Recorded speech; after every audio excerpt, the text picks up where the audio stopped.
I need some music.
Good.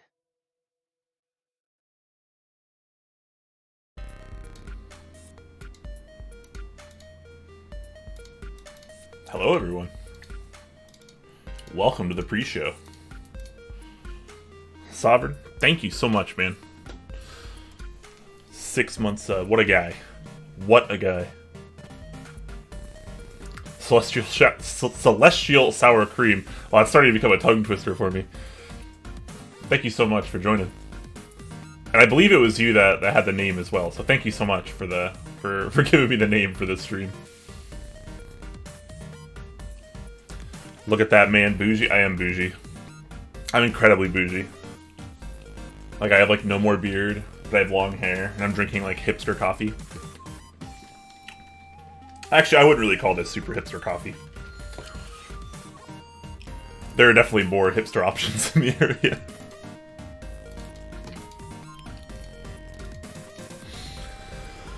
Oh, I think I'm actually finally ready. I'm not like panicking to get the stream started and get everything done because I think I got it all already. Just do a little stretching now. Wait for people to roll in before we get this started. It's gonna be a fun build today, guys. Fun build game. Very fun. Ariston, hello, welcome. Bob Sack, hello, hello. Stormy Steph, good evening. Hope you guys are all doing well, all you early birds. A little peek at what we're working on today.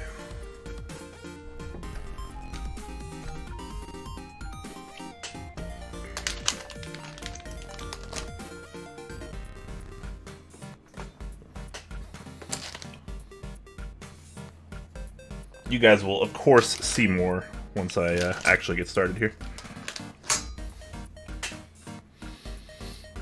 I'm drinking McDonald's coffee. Can't get any less hipsterish. That's probably true. McDonald's coffee has to be like whatever the most opposite end of hipster is.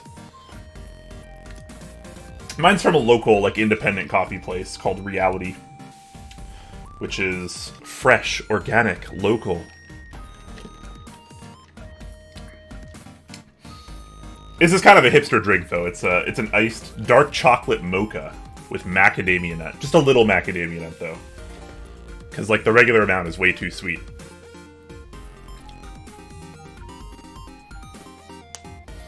How's it going? It's going pretty well. I mean, all things considered. My life is kind of like a chaotic mess right now because I'm about to move and I quit my job recently and started a new one. So life is kind of ridiculous for me right now, but anytime I can sit down and, you know, do something like this and appreciate keyboards, I'm in the right spot, I think. How's the move prep going? I've barely started, but I have the next several days will be a lot of like packing and getting rid of stuff, and then we'll be moving it right after that. McDonald's coffee is banging. I wouldn't say it's banging. I think their coffee drinks are like, they're okay. If you get the flavored ones, they're like really sweet. And if you just get like the normal black iced coffee, I feel like it's not the highest quality coffee. It's passable. If I have like no other options and I'm just really wanting coffee, I can settle for McDonald's coffee. I don't know if I'd call it banging though. Relatable? Glad you got something to occupy in those times. Exactly. Hey man, we always need something, right? Keyboards, just a step of the journey.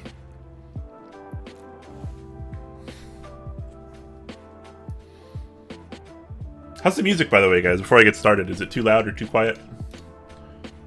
I felt like having it a little loud for myself today, so it's like I tried to balance it out. But I'm in the mood to vibe today. I'm in the mood to groove to some remixed gaming tunes, which is like most of my days anyways, to be honest. I just ain't fancy. There's nothing wrong with that. I mean, I wouldn't say I'm fancy either. It's whatever. I have my fair share of McDonald's, don't worry. I am not fancy either.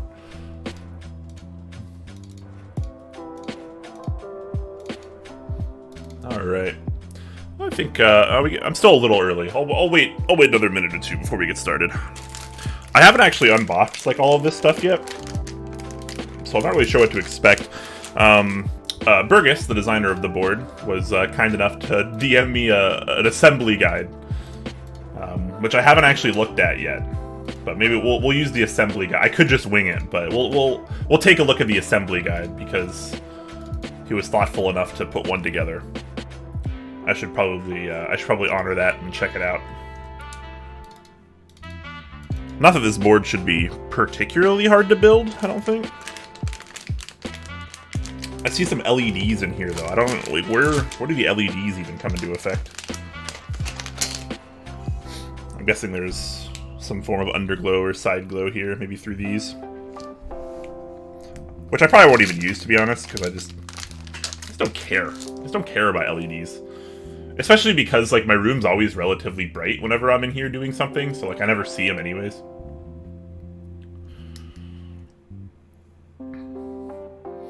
committed a cardinal sin, bought another Corsair keyboard. But why though? Why? For that money, there's like actually like decent custom options on the market these days for like 150, 200. Feels bad, man. That is a cardinal sin. $20 off plus Far Cry 6 included. Sounds like Corsair gotcha. Sounds like they threw out the line and they just kind of slowly reeled you in. I've owned a couple Corsair boards earlier on. I wasn't a fan, to be honest. I wound up selling all of them because most other boards I tried I liked more. Gamer keyboards wouldn't be so easy to criticize if they were cheaper. I think people probably take criticizing them too far sometimes. Like, it's still like a usable, functional mechanical keyboard. And that's like way better than a lot of other things. But, I mean, I feel like these days, if you're in the keyboard hobby, there's very little reason to buy a keyboard like that when you could, like, I don't know, I feel like you could get so much more for, like, the same price, personally. You can always take it apart and play with it. Yeah, that's certainly a way to look at it, yeah.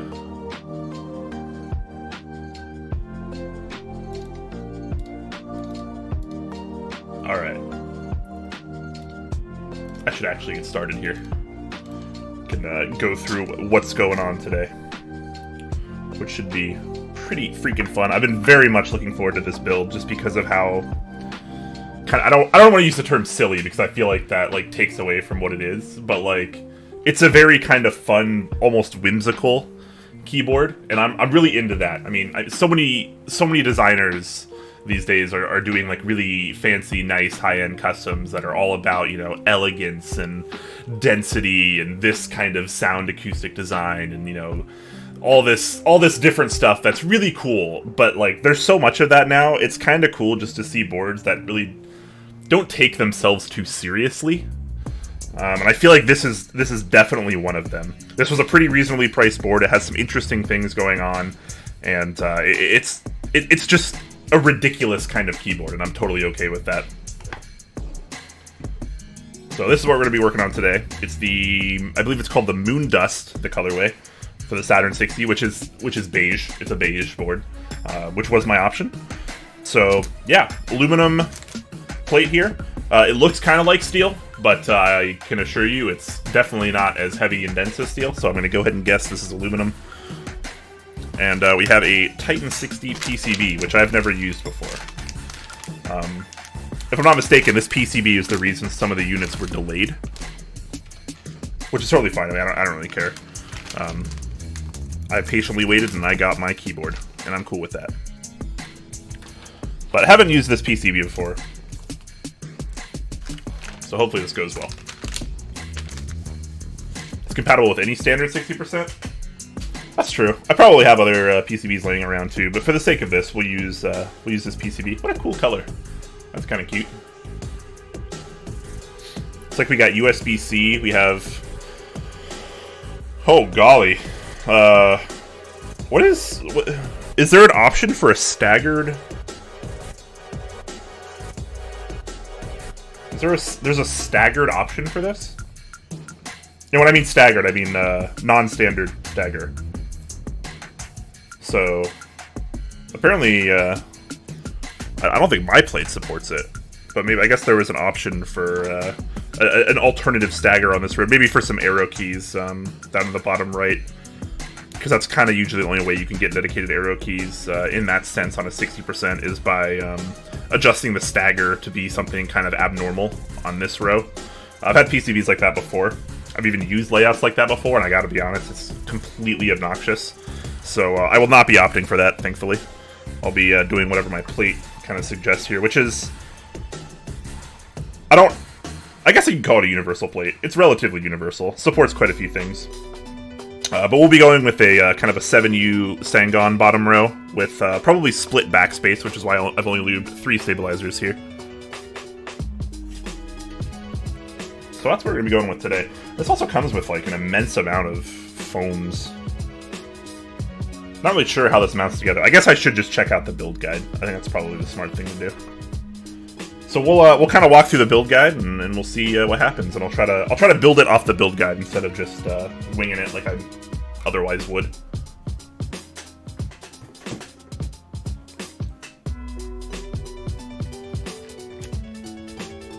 Stabs so bad. It's funny because stabilizers are like genuinely the cheapest and easiest way to make an otherwise good board bad.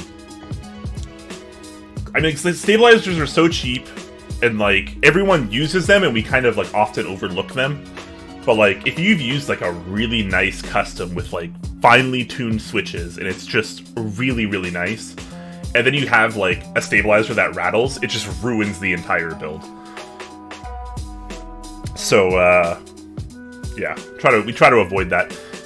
So I've built a lot of boards recently on this series with normal 2U backspace stabilized, but you know, for the sake of my split backspace brethren, I decided to go with split backspace today because it's one less stabilizer. And, I like lubing fewer stabilizers. I like using fewer stabilizers because stabilizers, by and large, are just obnoxious. They're helpful, but they're obnoxious.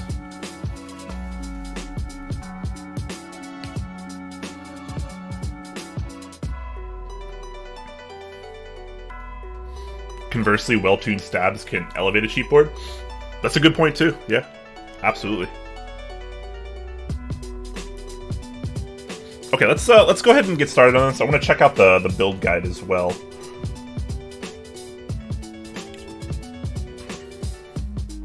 I'm kind of curious to see how this goes. Okay, so I'll link the build guide as well. I forgot to make a command for it, but you guys can follow along on this build guide here, which I think is just the public Ace Keyboard Saturn 60 build guide. Yeah, for the sake of this, I figured it'd be fun just to kind of do it this way, even though I could probably figure it out myself. Morgan Carver, thank you so much for the 13 months, man. Loving the purple PCB. It's pretty attractive. I don't think it's quite as attractive as like the Mechanisk WT60D PCBs, but it's pretty nice. So yeah, I just linked that build guide, so if anyone wants to follow along there, feel free. So it looks like we got step 1. Oh, just for the sake of this build, let me kind of go over what I'm using here. So I do have some Mechanisk Ultramarine stabilizers, which I know might not really fit the color scheme, but honestly I don't really care, because once there's caps on, you're not going to be able to see the stabilizers anyways. And I like the stabilizer, like they work pretty well. So I have 3 of those lubed up, so split backspace, so we're only going to need 3 of those. And then I have some of these Gateron X1 Pro Milky Yellows, which are relatively new. These particular ones are from Thockeys. And I'm really excited to use them. We tried them, was it last stream? No, it was the stream before. Yeah, 2 weeks ago. No, a week and a half ago. I keep thinking it's Monday, but it's actually Thursday. So not last Monday, but the Monday before.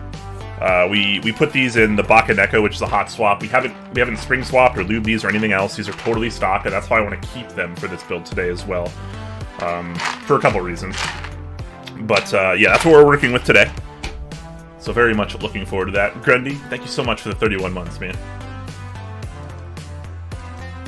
Surprise 30, yeah. It's kind of a surprise. I did talk about it on Monday's stream. I said I would most likely do a stream on Thursday, but for everyone else, it was probably a bit of a surprise.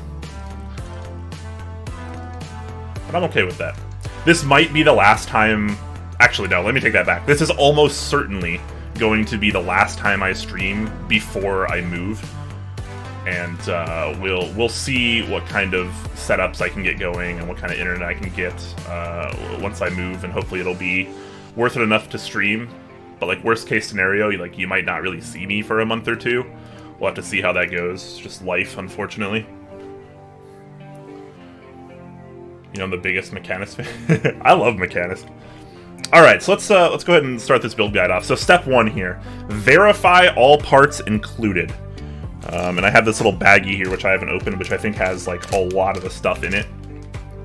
Okay, so we got 16 things on this checklist. So let's go through the checklist here. We have the top case, Very nice. The bottom case. Very cool. Switch plate. Alright, we're 3 for 3 already, guys. This is looking good. We got the PCB right there. Very nice. Panel mount Type-C cable. Panel mount Type-C cable. Alright, let's open this. Let's go through this stuff, too.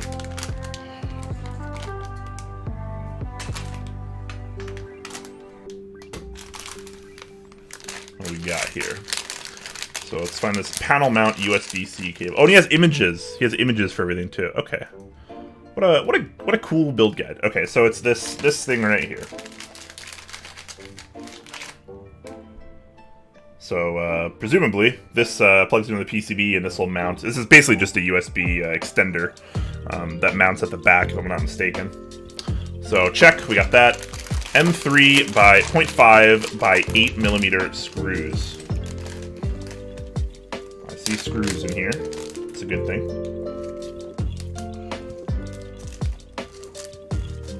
M3 by 0.5 by 8. I'm assuming that's what these are, because I don't see any other screws. So, bam, we got the screws. 20? It's supposed to be 20 of these? I don't think I have 20 of these. Oh, there's no image for these. Oh wait, maybe that includes the ones that are already holding the case together. That makes sense, right? These are probably the same ones. Yeah, so there's already several screws already in here, so maybe that's why. Okay, makes sense to me. Lower gasket. Alright, what does the lower gasket look like here? Okay, so I think it's this little pad at the bottom, which is kind of like a... Let me open this up. You know what? Let me just make the desk even messier.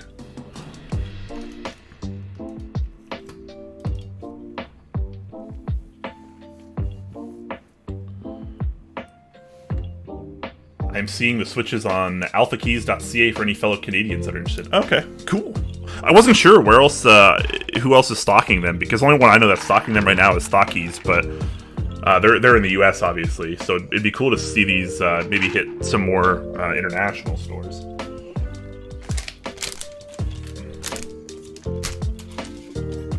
All right, let's open this up. I haven't opened this up yet, so this is kind of a first for me. Oh, it's fallen out already, so that must be the bottom gasket.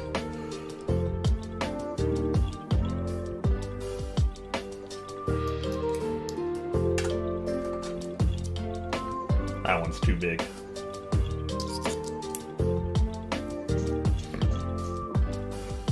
Oh, 3D Keeps has them too? Oh, nice, nice. Yeah, so it looks like some of the screws are pre-installed, but not all of them. I'm guessing the badge goes there.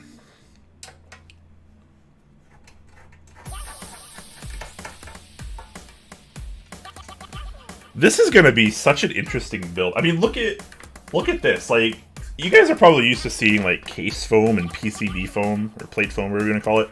This is ridiculous. Look how thick this is. Look how thick this is.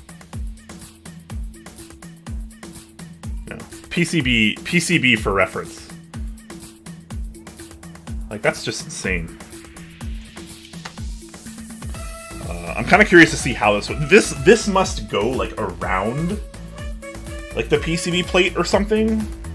I genuinely have no idea. I'm really excited to see how this foam comes into play, because this is the thickest foam I've ever seen on a keyboard, like by far. So that should be pretty fun. Alright, let's continue opening this bad boy up. Got 2 screws at the back here.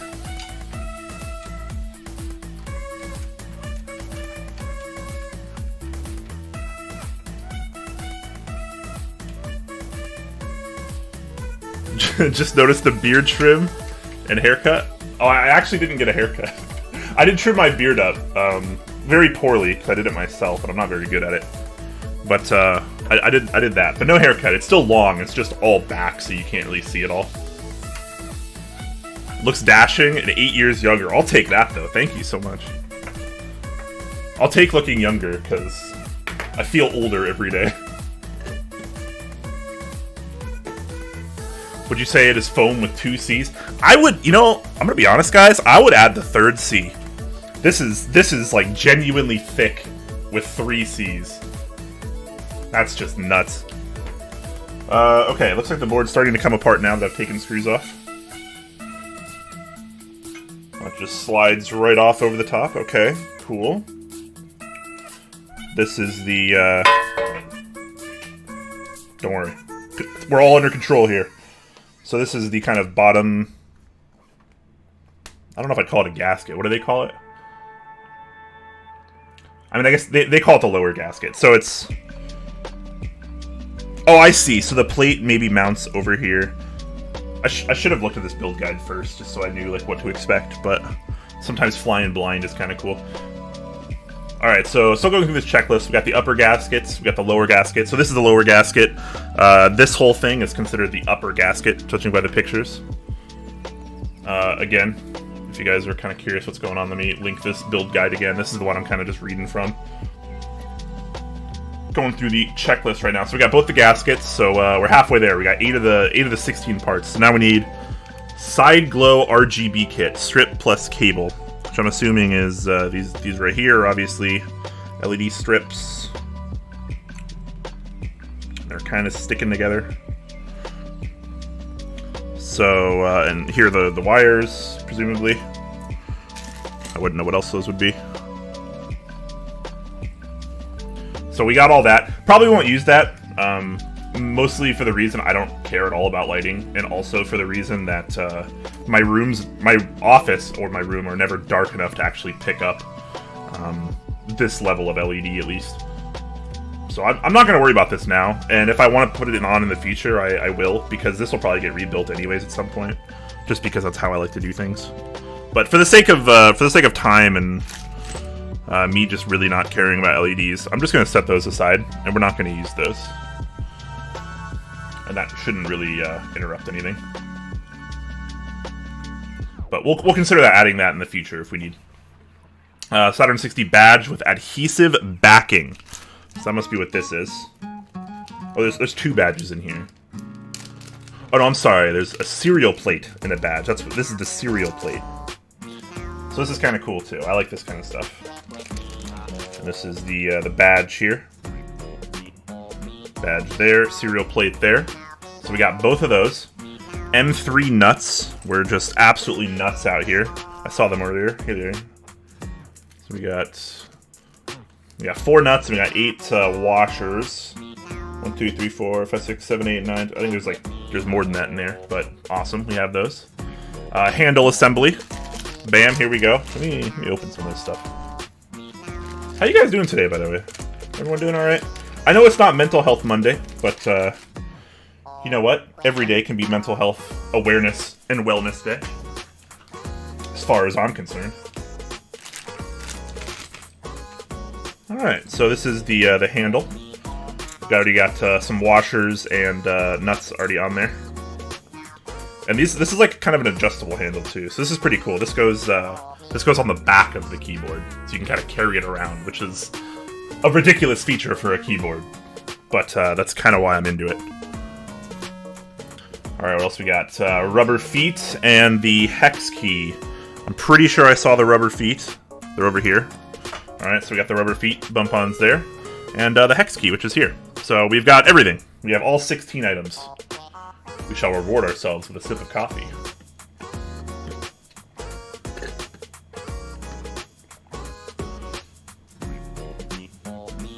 It's super thick. Super thick, one drunk man. Thicker than you've ever seen.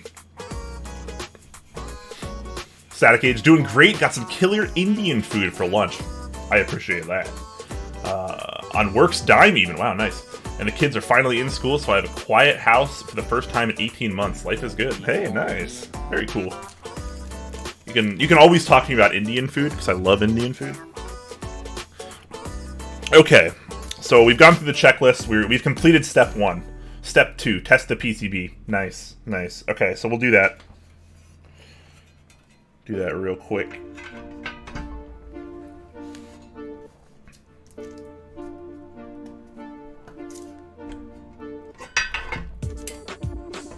We like thick? Yeah, we do. I got no problems with thick. I happen to be a little thick myself.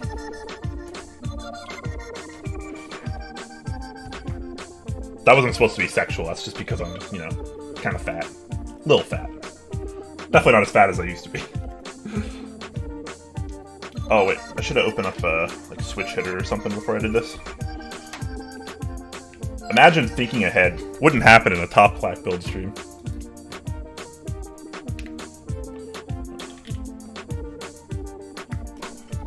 Alright, let's plug this in and we'll test a few keys. Testing a PCB is a great practice to get into. I definitely recommend it, even though I don't always do it. I think you mean fat. Yeah, pH fat. No, we're good. We're good.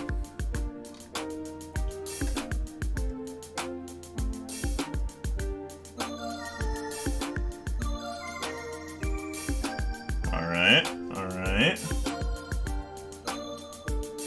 Looks like we're registering everything that we're testing, so that's a fantastic start. Very cool. You love to see that.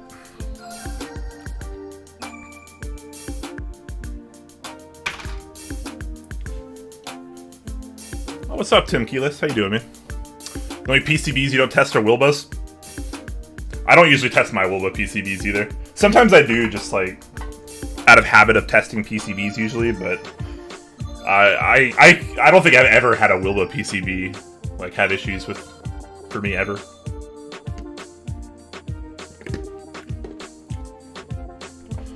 Okay, what's the next step? We got the PCB tested. Step 3, install stabilizers. How many steps are there? I'm just kind of curious.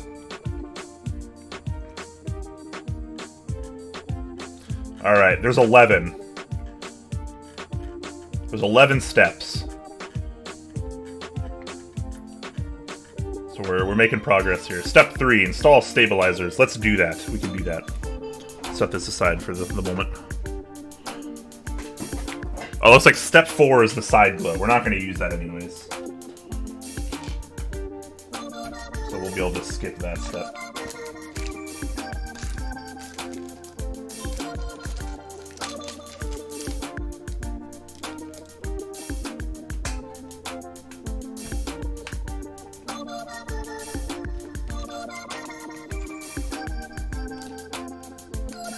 I have a noob question. Can any PCB be configured to work in an Apple computer or only specific ones? That's a really good question. I mean, generally speaking, I think so. Looks like Tim Keyless has the answer, though. He probably knows more about it than I do. I've never actually, I've never used a mechanical keyboard on an Apple operating system. Now that I think about it, because I don't own any Apple products. The only Apple product I've ever owned was an iPhone, and that was I got that years ago, and I'm back on Android now, and I have been for a little bit. So I don't know. I've never tried. In theory, they're supposed to work.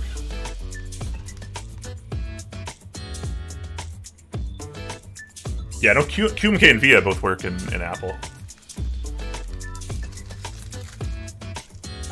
Okay, install stabilizer. Let's do that. I didn't test these yet either, so we'll give them a quick test.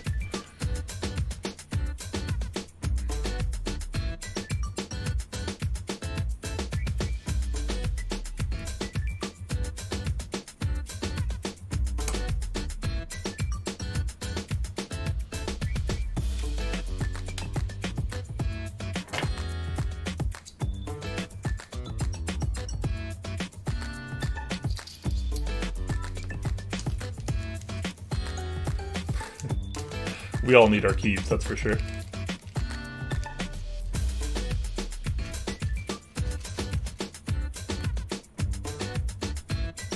A lot of key sets have the right legends for Apple. Yeah, that's actually true.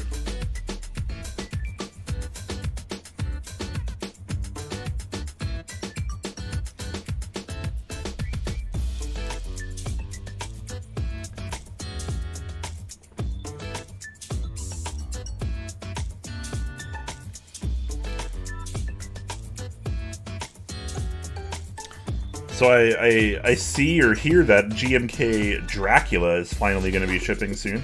or has it started shipping already? That should make some people happy. People have been waiting on that one for quite a while. Oh, wait a minute. So because of the row stagger here, there's actually 2 stabilizer placements here. I think I used this one, but we'll have to test. Or I guess I could just. This should work too.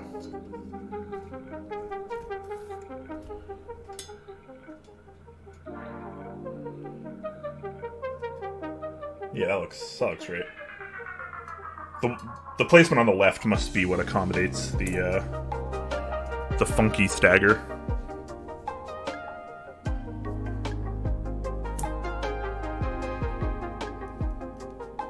Some photos of Dracula surfaced in Teja's server.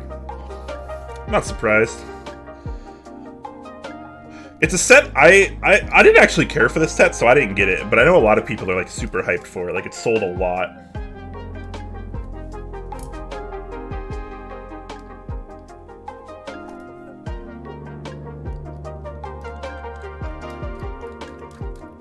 Didn't get the hype either. Yeah. I feel like, as far as IDE themed key sets go, it's actually like my least favorite, probably. Or like one of my least favorite. Nothing against the set. I think if people like it, that's cool. But it's, I don't know. It didn't really do it for me. Like, I think GMK Nord was interest checked like at the same time as Dracula. I thought Nord was a lot nicer, personally.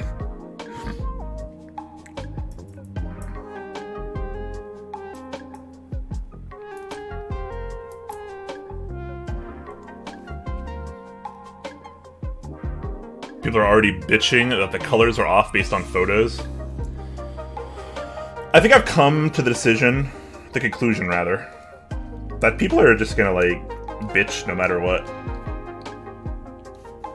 I mean, until everyone has like the same biological eyes and everyone's monitors are calibrated to the exact same way with each other, we're always going to see different colors. Like, I don't understand why that doesn't click with people. Like, just because what you see on your monitor is one thing and what you expect doesn't mean, like, that's how things are always going to turn out. And the fact that everyone, like, doesn't get that is kind of nuts, honestly. It causes for so much hostility because, like, everyone just, like, can't agree on it. They will still find a way to complain. I kind of just, like, write it off these days. Like, if people are complaining about, like, things that... I don't know. Some things in this community are worth complaining about. It's a fair point, but, like... I don't know. Arguing about colors is just crazy to me. Like, unless you're actually, like, arguing about, like, color sciences and, like, why things are the way they are and why do things in specific ways or whatever. Like what, you know, Nebulant does with his services. Nebulous services, I think is what he calls it. And he does an awesome job, because he, like, actually, like, digs, like, the science behind it and stuff like that. And, like, he has a calibrated monitor and this and that. And, like, things you need to, like, actually get colors the way you want them. Starting to sound like HK Gaming. HK Gaming is a whole other can of worms. One I'm not very approving of.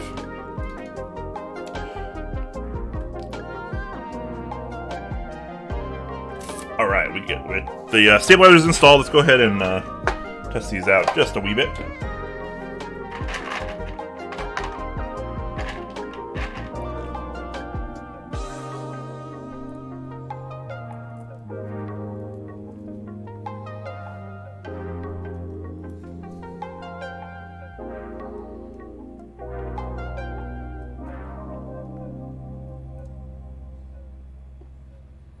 It's a little bit of perceived power they can control in their lives. Yeah. But it's like, it's not controllable anyways by these people, right? Because, like, once a key set ships, like, that's pretty much it. Like, no GMK set is just like, you don't finish making a GMK set and then you go, the colors are off, let's remake the whole thing. Like, right? That just doesn't happen in our community. Like, the sets ship. And, like, those are the colors you get. Like, look at GMK Plum, look at GMK Necro, you know, look at You know, I guess maybe a more positive example would be like Solarized Dark. You know, that didn't really look like the renders either, but a lot of people still kind of were into it. There's just a lot of sets. Like, no set comes out looking like it, you know, it did in the renders for everyone. Because everyone's going to perceive the renders differently anyways, because we have different eyes and different monitors and different calibrations and color settings on those monitors, as well as other variables as well. So it's like try to get as close as you can, and like try to like use accurate color science and like things that are in your control to like really kind of level the playing field. But like, no matter what you do, you're just not going to make people happy.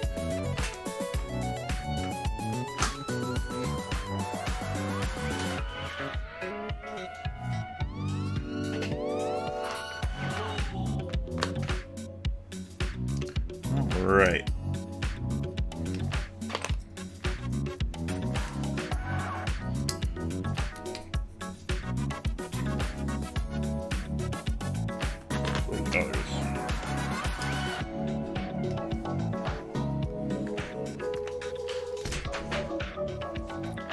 Alright, give these a little test. Need to hold the switches down a little bit, because the switches are actually a little loose in this PCB alone, because we're not using the plate.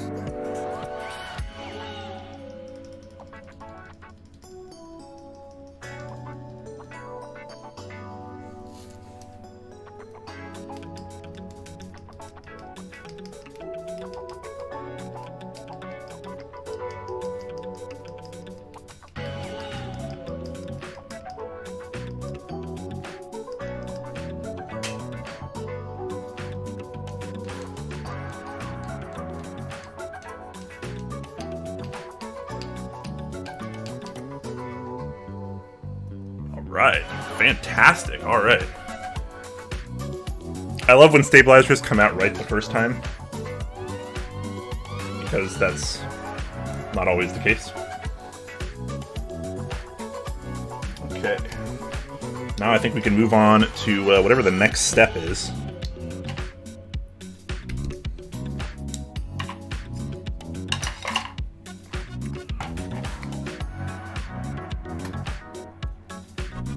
Alright, so step 4, side glow RGB wires. Okay, so we're not doing those. We're skipping step 4.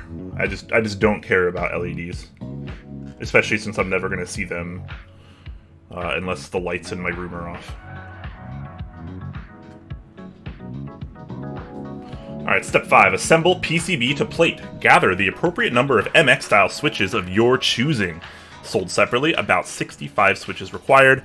We're going with a pretty standard layout. We're going to use like 61 switches, 62. We have enough, we're good. Match the switch plate together with the PCB.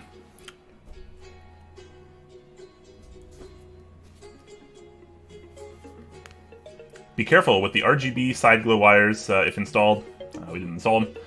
Now push several switches into the plate around the edges and the middle and into the PCB. Okay. So now we can actually put switches in.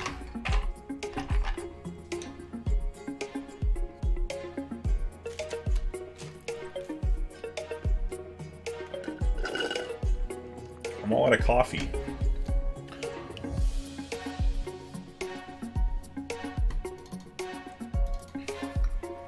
Okay.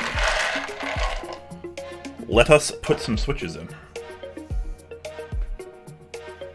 I'm a little paranoid. I don't know if I got this stabilizer in the right spot. I guess I'll have to. I'll know once I actually start putting switches in. It looks like I did, but I don't know, I'm just kind of paranoid about it now.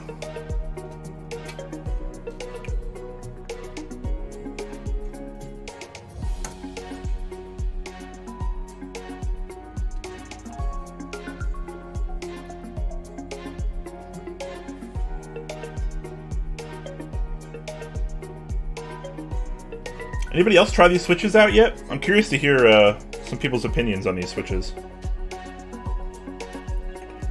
They seem pretty cool to me so far.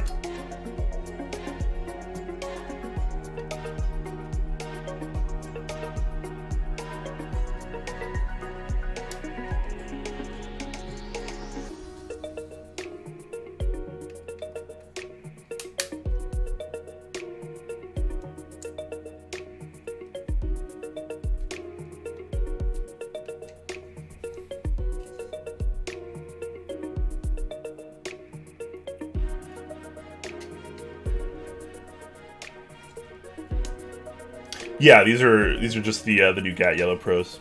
Oh yeah, you have been using them for a while now, huh? I think you got yours before I even got mine. I'm glad to hear positive things about them so far. I'm curious if more people are trying them yet.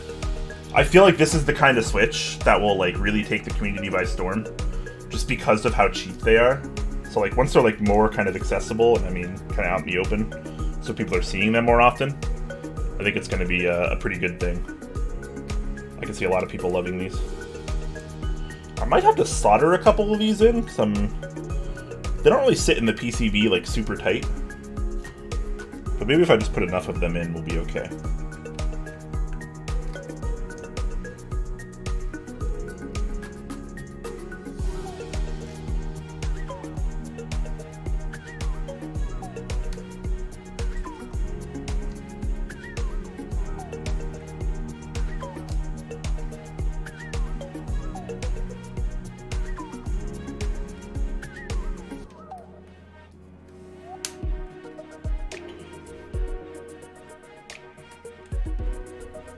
You guys want to know the most exciting part of this build I'm looking forward to? Or the part of the build, rather, that I'm looking forward to the most? It's putting this handle on. I don't know why, but the handle really does it for me on this. I need more keyboards with with external handles like this.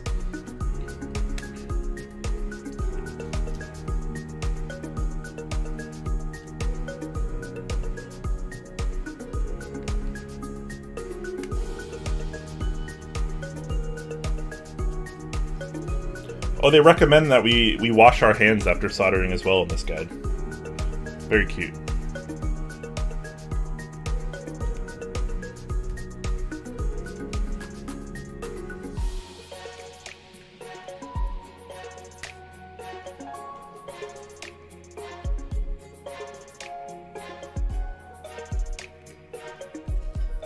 Alright, maybe I won't need to solder any anchors. This is getting a lot more sturdy now that we have more switches in there.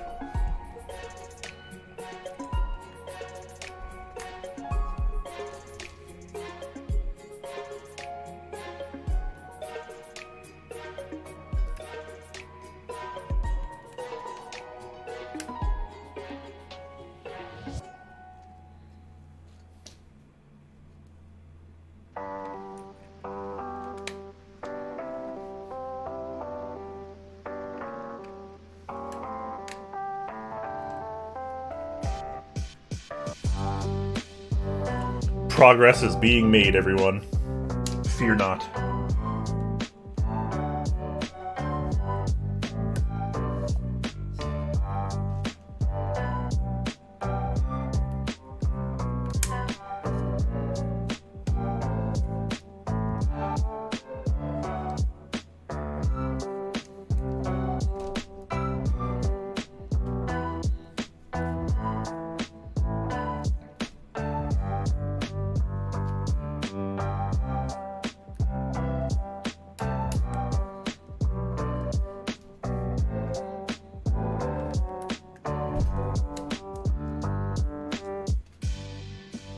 Split backspace or nah? What do you guys think?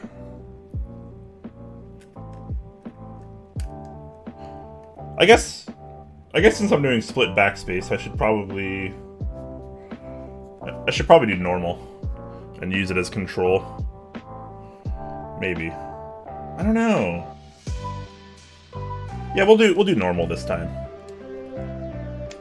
And hopefully that's not a mistake.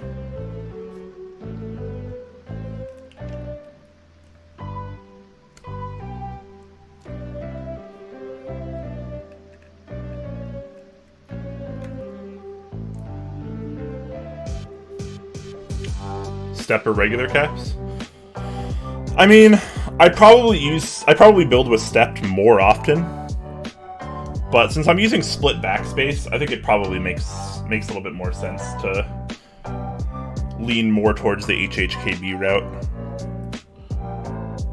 I don't know, what do you guys think? Does stepped caps lock look funky with split backspace? I suppose it's not a terribly difficult thing to change if I want. I wanted a little variety. I do stepped so often, Just like I do normal backspace so often lately, I'm trying to just mix it up a little.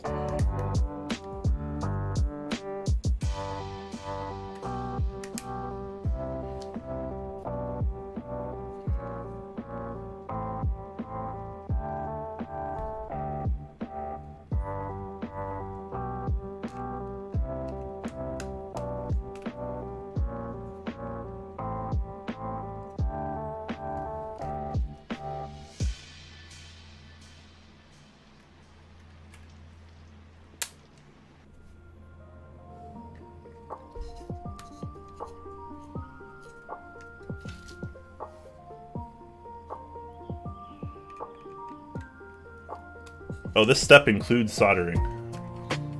So I guess we'll solder right after this. Then we can do the rest of the case. Which appears to be installing the badge, the serial plate, as well as all of the ridiculous amount of foam. The thickest foam you've ever seen.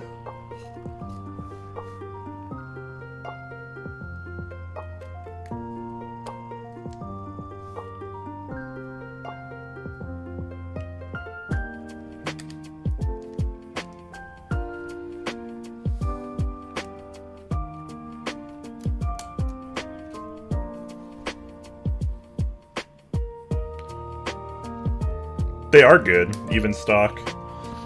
When I put them in the Baka Neko the Monday before last, I was kind of surprised, honestly.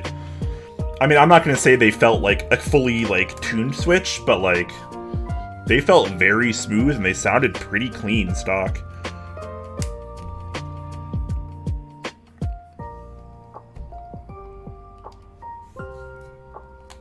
You know what I'm going to do right now, actually? I'm going to make sure I don't have the wrong orientation on this shift key. It's still making me paranoid.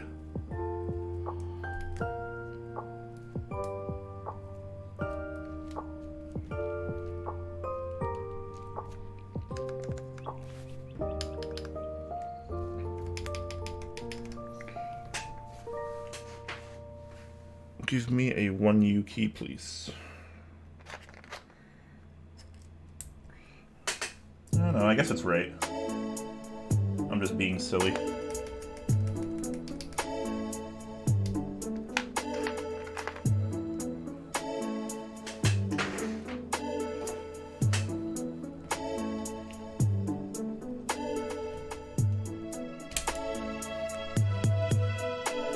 I'm excited to see this fully built. Such an over-the-top board, but makes it so unique. Yeah, totally. It should be pretty exciting, honestly. Or maybe I should have soldered in an anchor switch or two. Putting that cap on made like a third of the switches on this side come up.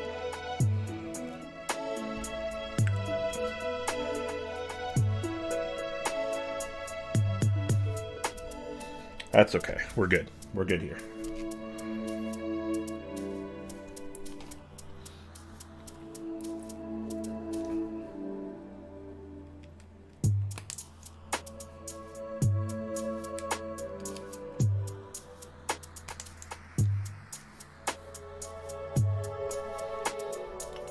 Love to find them in the all black nylon. Oh man,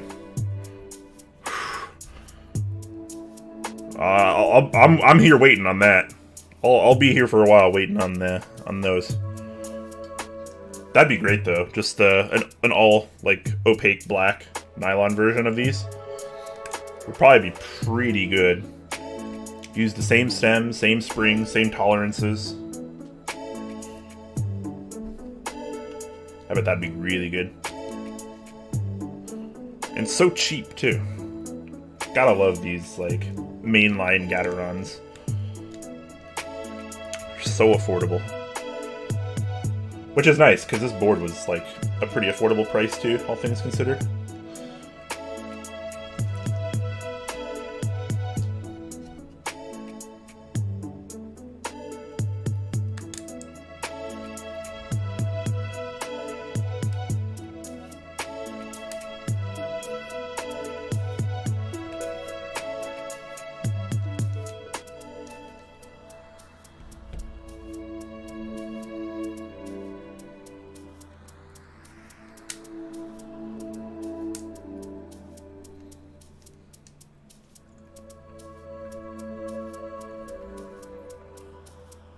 KS3s are very nice.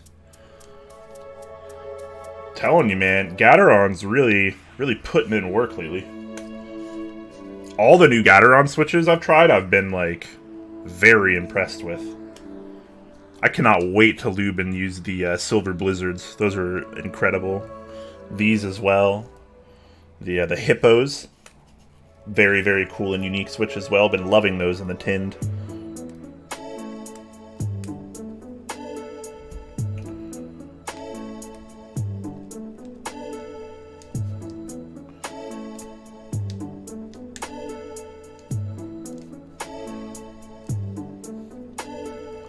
So go ahead and make sure these are in all the way.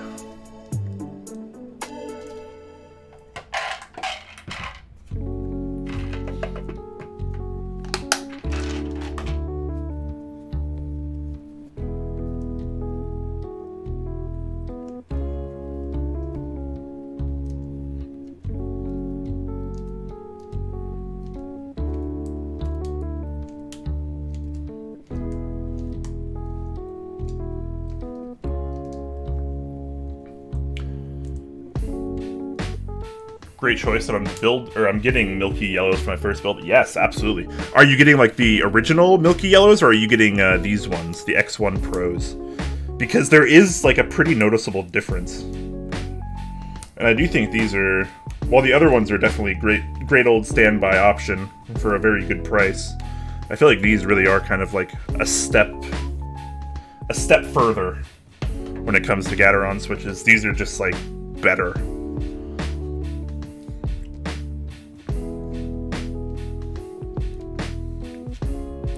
Let's give it one more push in. Looking pretty good here, but sometimes you just gotta go the extra mile.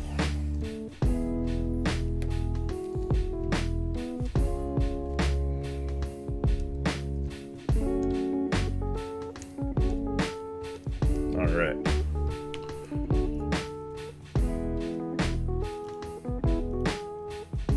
Looking quite good here.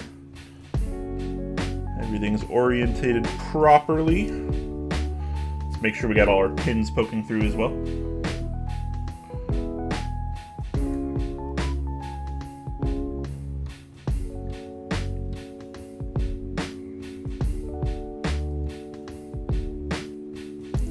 I wonder if this PCB's in VIA. I'm gonna go ahead and guess it's not, but it'd be pretty cool if it were. I'm hoping it's at least in the QMK configurator. Alright, I believe I can start soldering now, so I'm gonna clear off a little space for that, because it's kind of a disaster right now.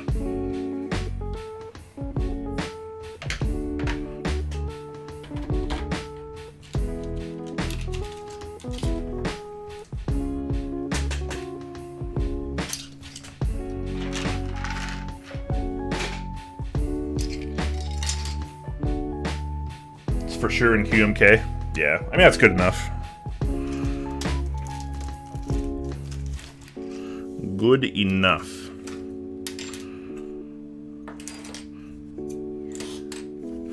There's still so much to do with this build after soldering too. This is quite an interesting one.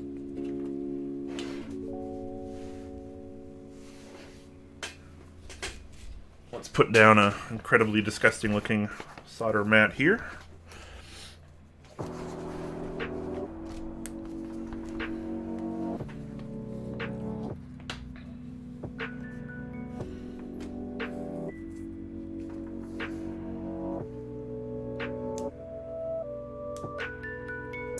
Should be in VIA? Really? There's no way, right? I mean, I'd be happily surprised if this were in VIA.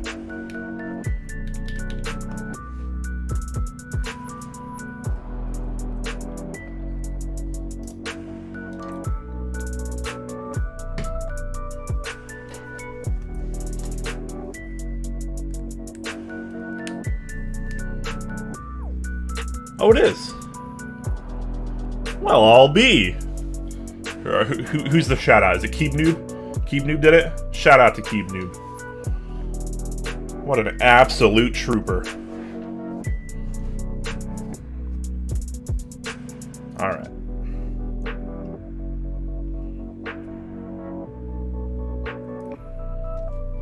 let us begin the soldering. She is the best. Keep Noob's great.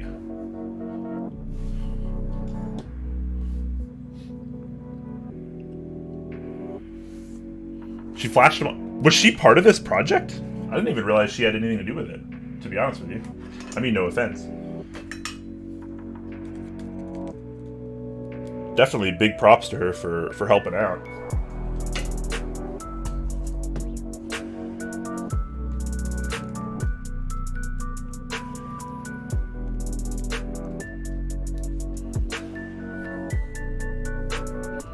Burgess used to live close and she was willing to help. Oh, cool.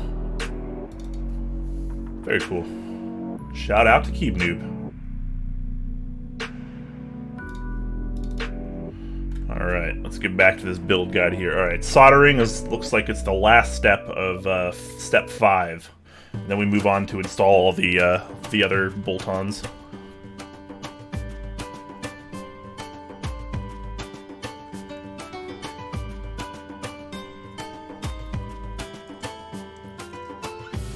I'm excited for this build, guys. This is gonna be a lot of fun.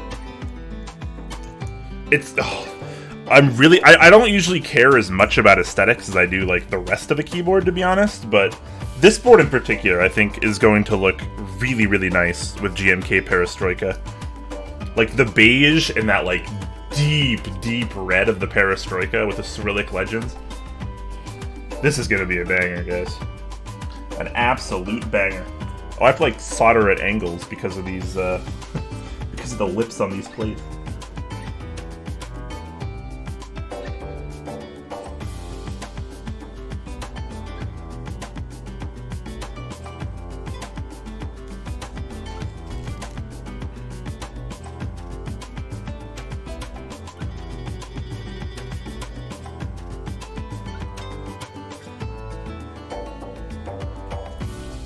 If anyone has any questions for me about this build or other builds or anything outside of keyboards, feel free to ask away. Now's a particular great time while I'm soldering.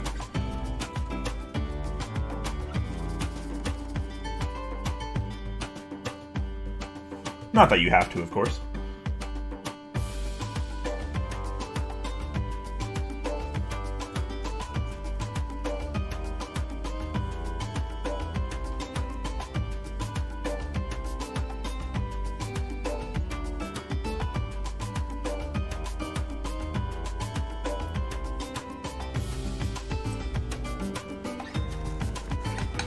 This is going to be an amazing combo.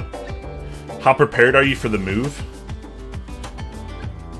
As prepared as I'll ever be, I guess. I don't have, like, thankfully, I don't own, like, a ton of stuff. Like, because I'm kind of used to moving, I just, like, don't own much stuff. My keyboard collection is, like, the only unnecessary thing that I have. And I use unnecessary kind of sparingly there. But, like, aside from keyboards, like, I own, like, the minimal stuff. Like, I own, like, a bed and, like, a TV. And, like, my computer area. And, like, that's it. And clothes. Yeah. If I could live without clothes, I'd be okay with that. Do you ever wonder... This is gonna sound weird, but this is, like, something I've always wondered. Like, would you guys ever, like... What would it be like if everyone were, like, nude? And, like, that was just, like, normal. Like, you know how, like, clothes are normal, obviously? And, like, we're, like, very afraid of, like, nude people. Like, you know... It's like, as a race, like, humans are just like, oh my god, nudity, cover it up, right? So it's like, what if we lived in a world where, like, being naked was the norm? These are the kind of things that go on in my head.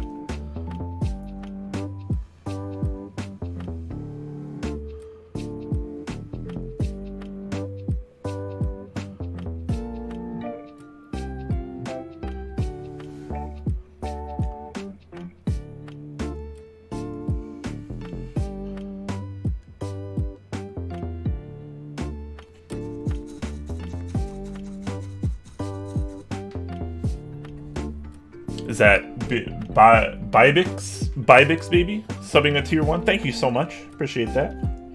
Did I get your name right? If I ever get anyone's name wrong, just let me know, by the way.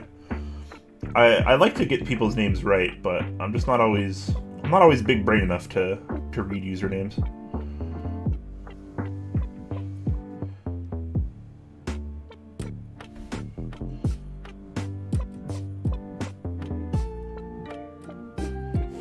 Very much appreciate the sub, though. Thank you, thank you.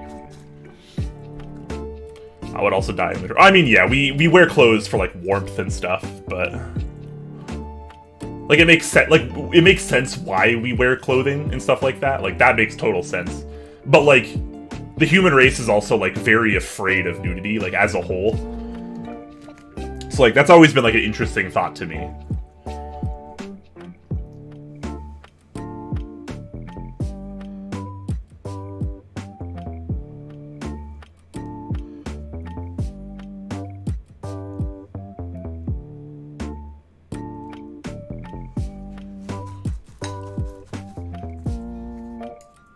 Would dick jokes be normal? I don't know. I think we wouldn't joke about it in the same way, right? You know, when someone got that oh my god. But like, it would be normal though. Like, it wouldn't be like something that people freak out about, and that's what makes it interesting to me. Is because like everyone would be thinking about it in like a different way.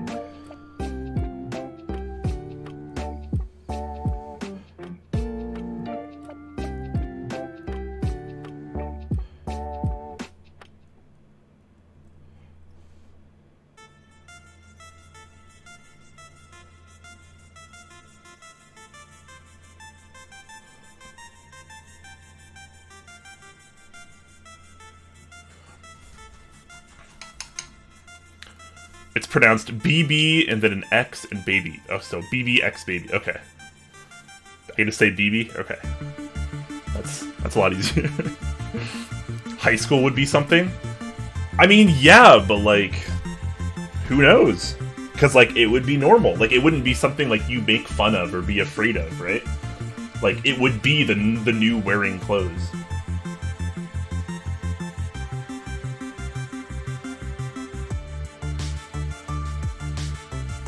I regret bringing this topic up.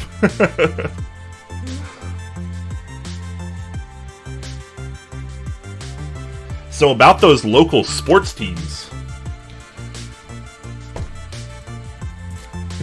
That's a thing, right?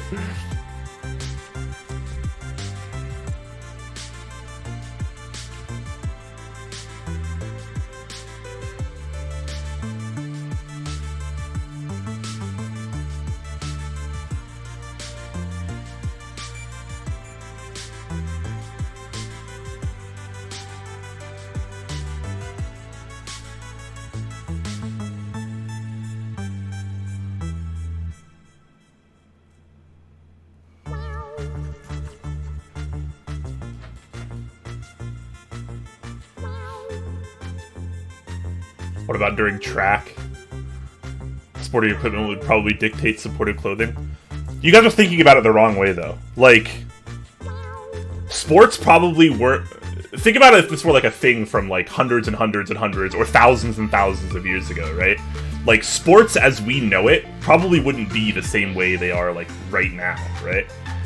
Like, it'd be... Like, it would be different.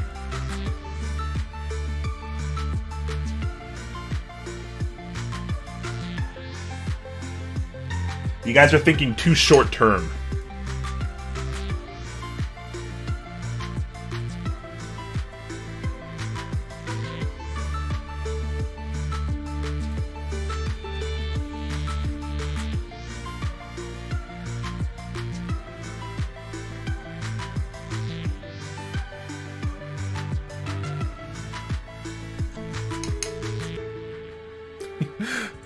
I like how Zui only joins in the conversation if it's about nudity.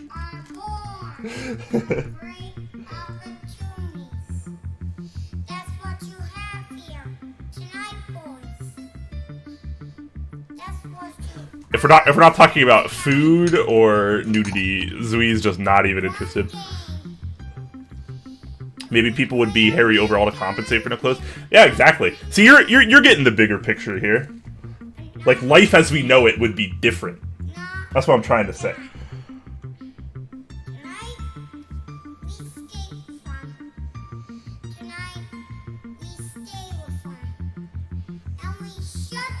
I'm always really curious what this sample is in this song.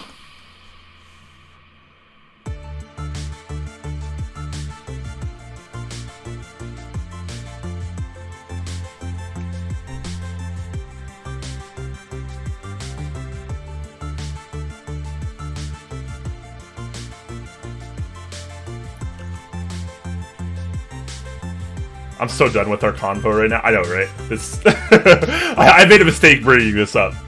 People took it a little bit the wrong way. Give me a new topic. What's the new topic, guys? Give me a new safe for work topic.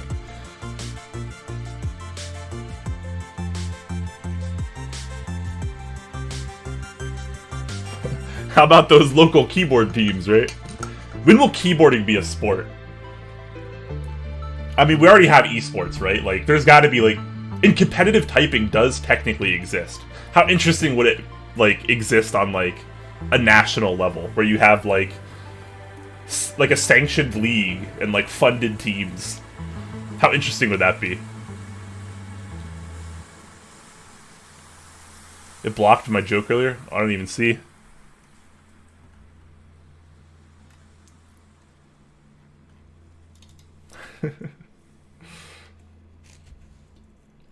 Why, move to Arizona to be with me? Because Arizona is very far away. And I can't afford something like... I can't afford a move like that.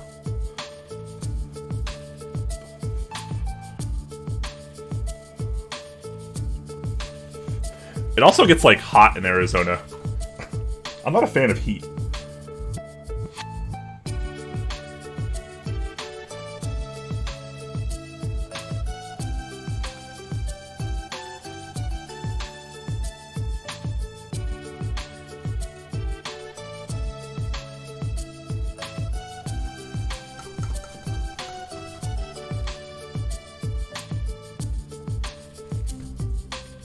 Imagine the money you could save.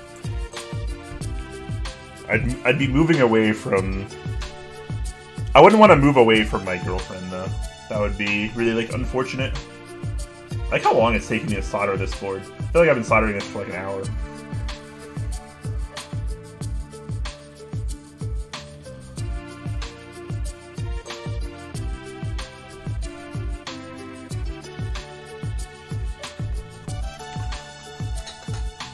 Ambly can live with us? I mean, she'd probably be down to come.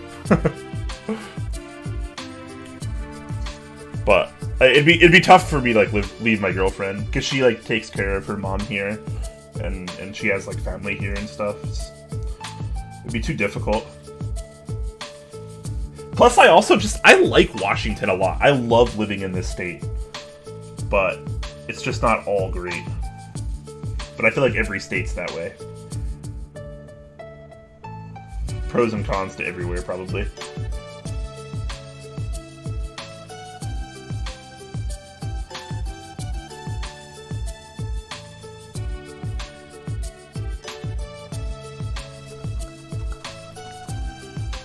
Outside of rent prices and policies, yeah. The cost of living is absurdly high in Washington right now. And that's definitely the worst part of it. You have to make a lot of money to, like relatively be stress-free with money here.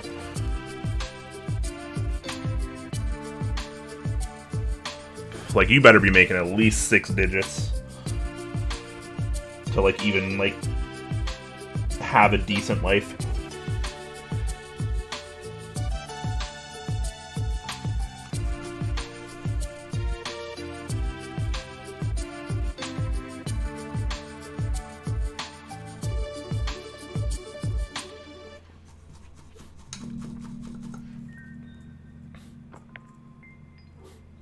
Never moved to Georgia, I'll tell you that much. Oh, they would probably kill me in Georgia.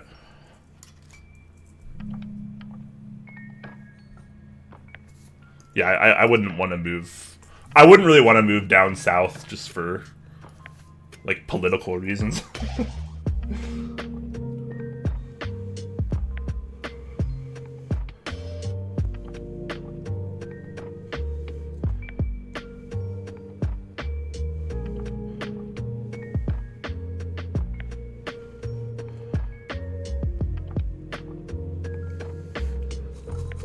And humidity, yeah. Way too hot in the south for me.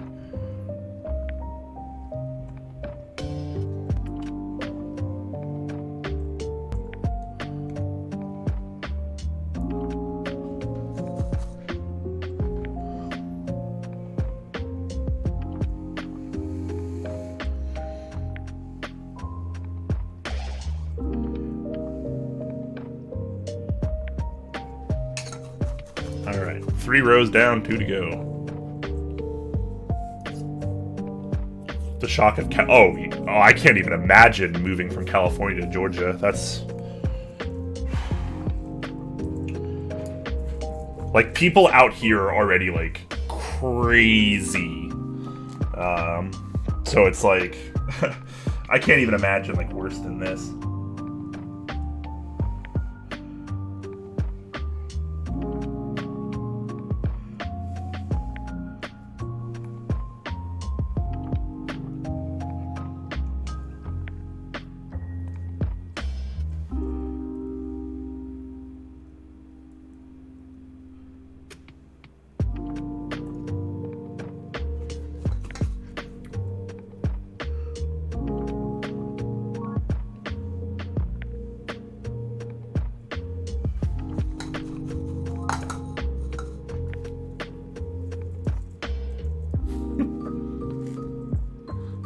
It's a 30% raise right off the bat. That's true too.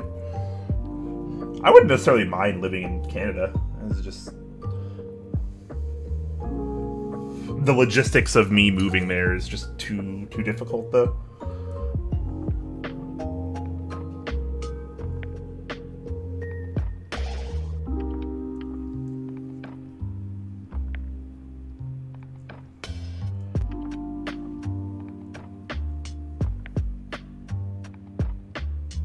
Alright, no, I've been soldering this for eternity, but I'm almost done, guys.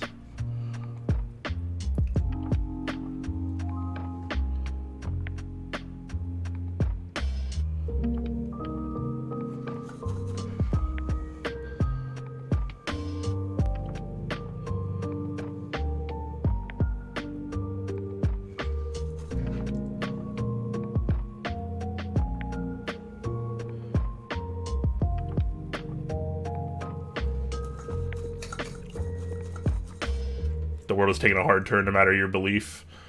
We need some healthy discourse and patience to try to get back to normal. Yeah, but that's also, like, my thing is, like, I don't think we necessarily need to go back to, like, exactly the way things were before.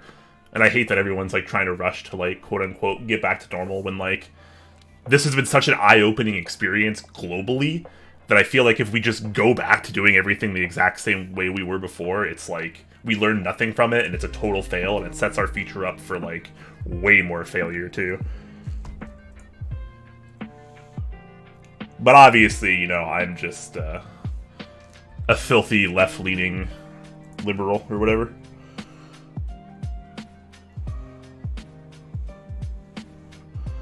You know, because I want equality.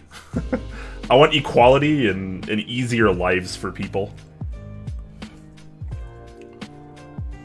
The fact that we have the money to, like, eradicate, like, homelessness, starvation, and poverty, like, all together, and we just choose not to do it, always just... I'll never understand. Like, because we want Amazon to have a lot more money? I guess that's the answer. I don't know.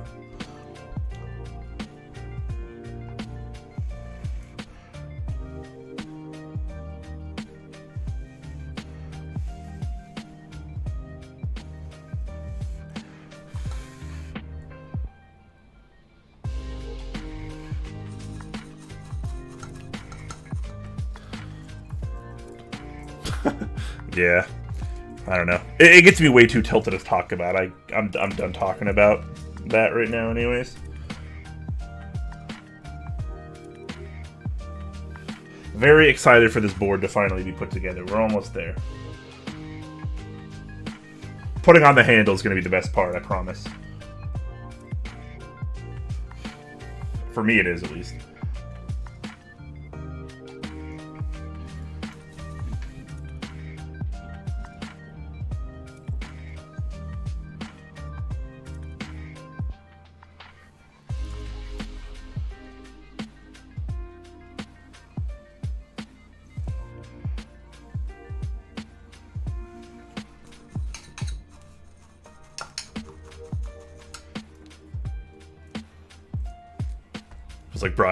Feels like Brian is soldering 100%. I know, I've been soldering for eternity.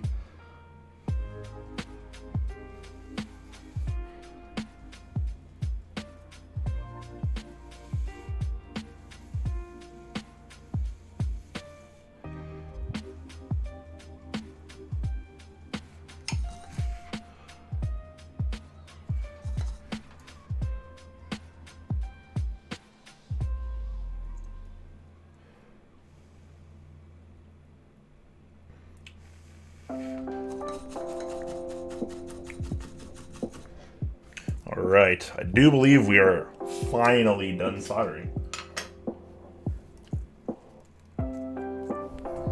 It's okay, we got there, guys. So it was a long and arduous road, but we got there. Now let's get back to looking at a much more adorable desk mat.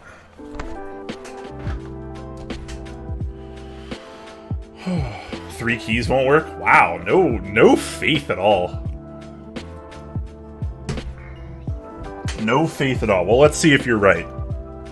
How about that?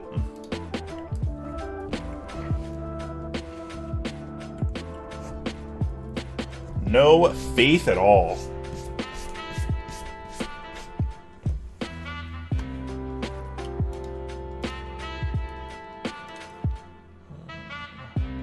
Alright, let's see. Geo says 3 keys will not work. Anybody want to weigh in on that? Anybody else have a different answer?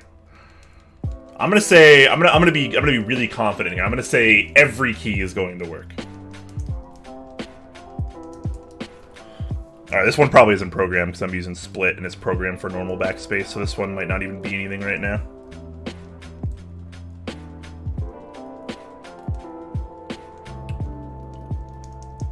I'll program that key after I test this, then we'll know for sure. Maybe that's one of Geo's 3 switches that don't work. I'm gonna bet not, but I think that's the one hope you have, Geo. This one doesn't work either, but that one might be some form of function key by default, as it normally is. This one is a function key, and that one works as well. So let's go ahead and let's open up VIA real quick. Let's open up VIA.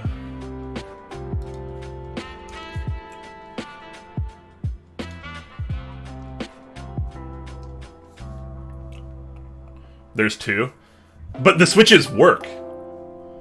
A switch being programmed as something that you don't expect it to be doesn't mean the switch doesn't work, Geo. Alright, Titan 60. Here we go.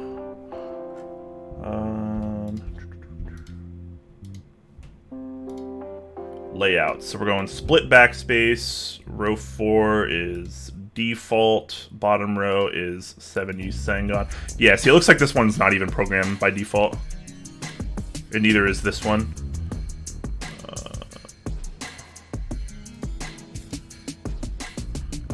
Row 4, we'll do split right shift. Yeah.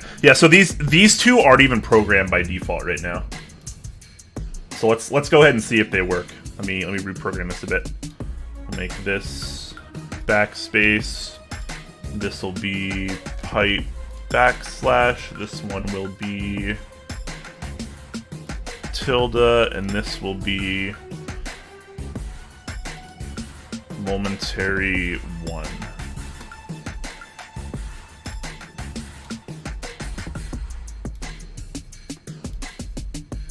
Okay. There we go.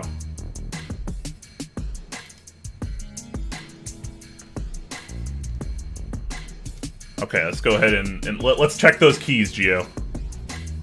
Let's see. Let's make sure these work. So it was these 2, right? So I programmed this as function. Oh, this one might not work. You might be right about this one. Oh no, there it is. I wasn't on the right browser. There we go. There you go. So this one works, function key works, and this is tilde. There we go, everything works. As usual, Geo was wrong. Everything registers and is programmed as I need it.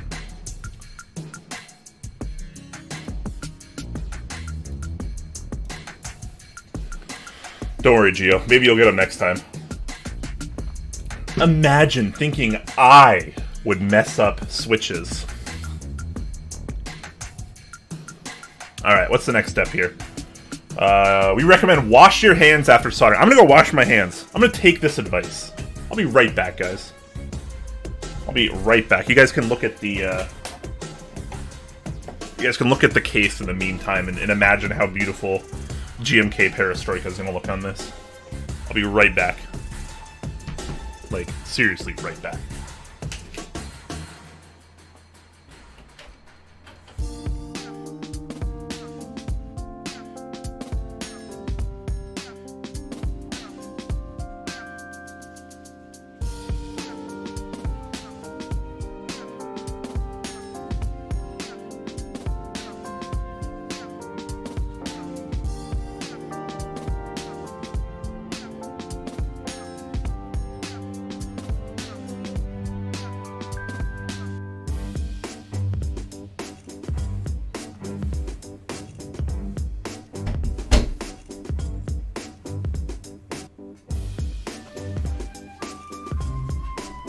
Hog is right, guys.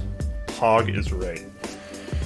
Okay, so now we got that all ready to be installed. Let's move on to step 6. Serial plate on the bottom case. So let's work on the bottom here. What we need. So the badge. So the badge. Let's get the badge real quick. This goes on the bottom, and this is sealed. I'm assuming I take this off, if I can figure out how. It almost looks like it's like encased in this wrap. Oh, here we go. Ah, yes, very nice. What cereal did you get? Oh, let me show you guys. I'll show you guys. Let me take this off and I'll show you guys. Because I'll be honest, I haven't looked at it either. So there was no coating on the back. It's just the front. Okay. So here's our serialization here.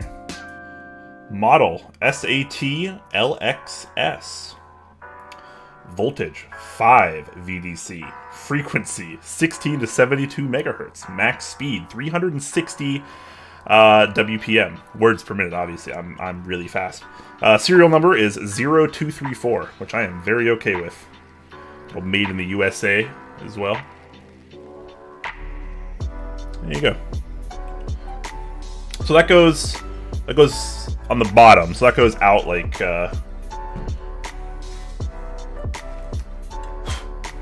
don't even like have a beard anymore, and I still have beard hair everywhere. What is this about? Okay, so this goes on the bottom, like so. And this goes on the inside, and I think they all get screwed together. So I'm actually going to have to get kind of fancy with this. This all uses the same screw, I think.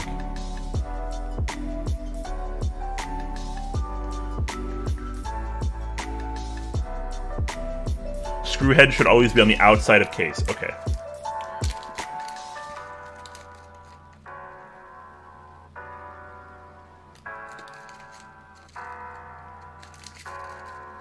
Okay, the nut. We need the nuts for the inside. We need some nuts.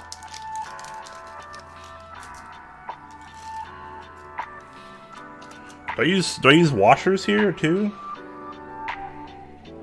M3 screw into badge, into bottom case gasket, into M3 nut. Doesn't look like I used any washers here. Screw head should always be on the outside of case. So I screwed in from the outside, put the nut on the inside here. So maybe I could just poke a couple of these through here and flip it over. Just to kind of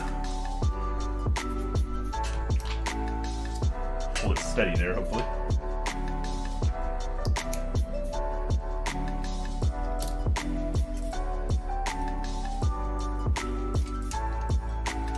This is probably not going to work as easily as I want it, but there's always a chance. Okay. This is actually working relatively well. Let's get some nuts on there. Let's get some of these on here. Some of these. Blankies. I like blankies.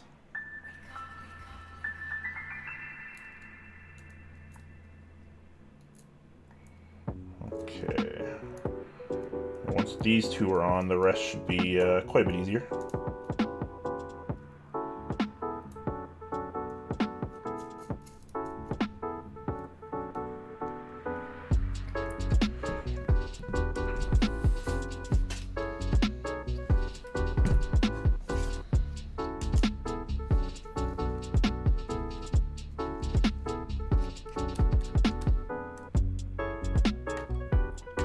I hope the bump-ons are thick enough, because these screws are going to stick out the bottom a little bit.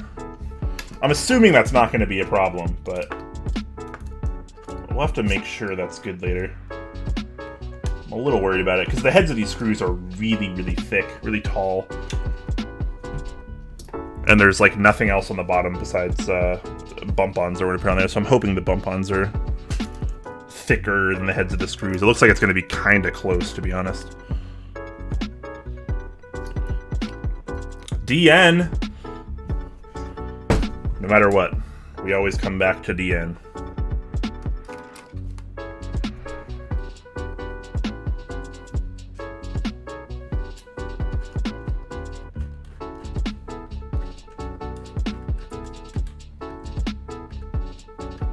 Anybody else get one of these boards? Kind of curious. Anyone in chat have one of these? If so, how do you feel about it so far? I'm really curious.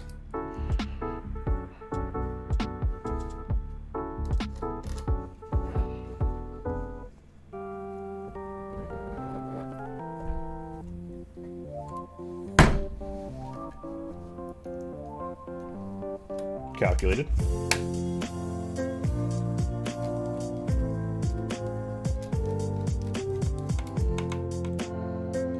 Alright, so we got the badge on now. Or the serial plate, not the badge. The badge is actually different. Just gonna get these finger tight all now. There we go.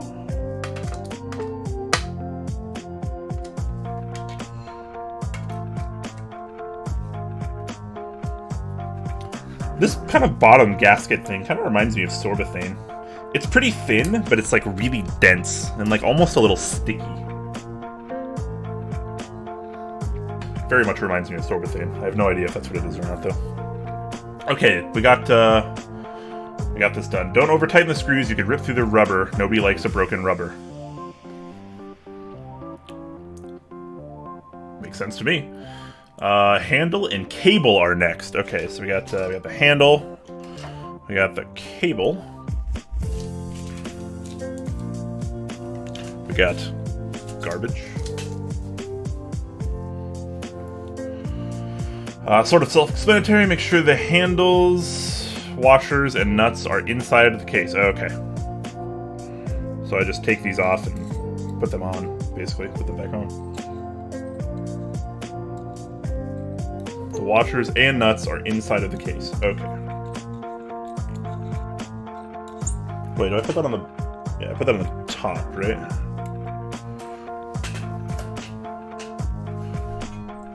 We'll set the bottom aside for now, since we're working on the top. First the handle, then the cable. Do not over tighten the nuts on the handle. You can never tighten nuts too much. Just gotta be gentle with the nuts. The handle will not articulate properly due to the excessive friction from turning the mounting studs. Okay, so not too tight is where we're at. This thing looks pretty heavy duty. It feels like it too. Like it like looks and feels very like industrial like, and I kind of dig that, to be honest. All right, so I'm guessing this is pretty straightforward here. I just push it in. We're in. Put the washers on,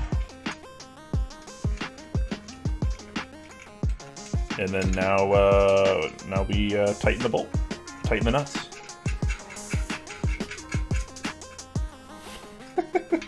Don't worry, one drunk man. I'll stay away from you. Don't worry. This has become a rated R stream.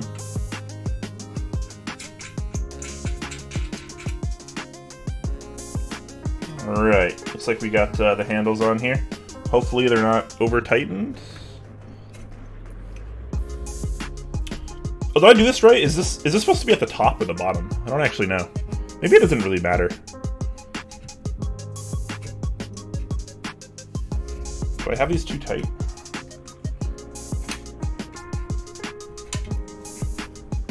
No, I don't think so. I think that the handle is just kind of tight in general to move. That's fine. That's not a problem. Okay. Install the cable to the top case using 2 M3 screws. Apply an even amount of installation torque on both screws. When installed, the cable should be bent towards the inside of the case. Should be bent towards the inside of the case? What the heck does that mean?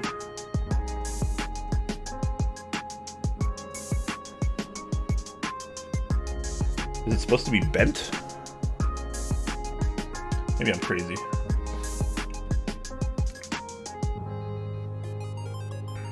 When do I use these washers? What are these washers like?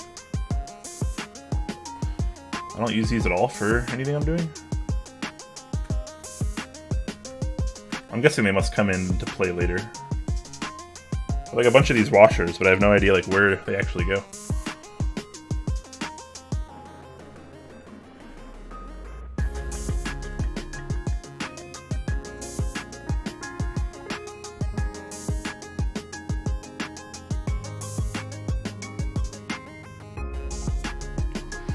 Alright.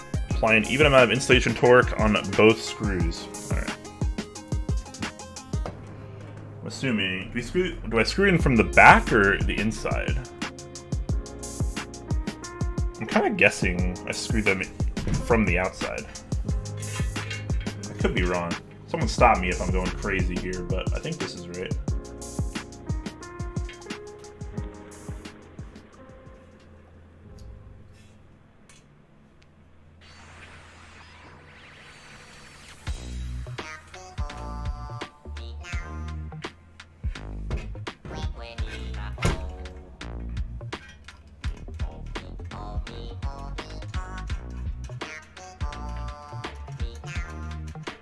I'm assuming I do this from the outside. Maybe other streamers have done it from the inside. I don't see the screws on the inside in the picture, so I'm assuming these are from the outside.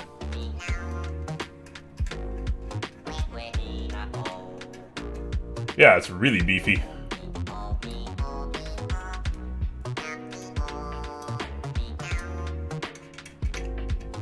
Alright, I think that's right. Lines up accurately.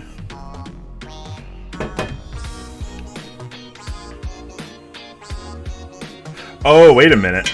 I think I see... Maybe I was supposed to flip it, that way this is easier to do the PCB?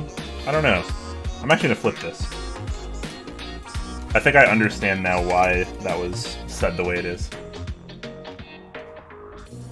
The cable should be bent towards the inside of the case. Okay, so the part of the cable that has a bend to it should be bent inwards.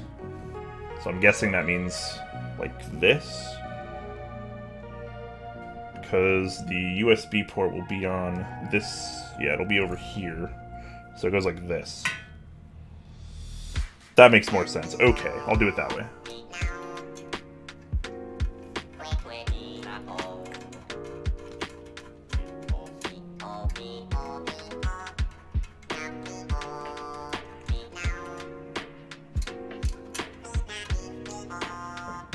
Cool.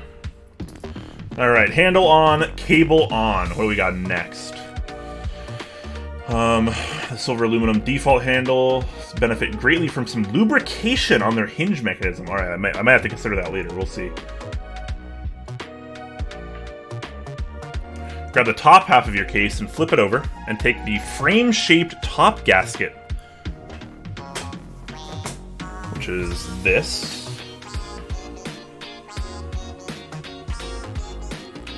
Place it around the cutout of the top case. Okay. Placing it around the cutout on the top case.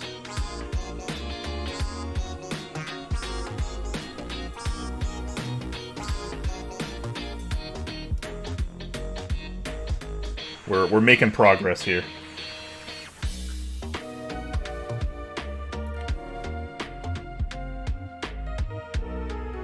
The upper gasket around the cutout of the top case. Alright, done. What do we got next? The upper gasket is optional, but it helps reduce echoes and keeps debris out of the keyboard. Yeah, we'll go with that. That seems fine.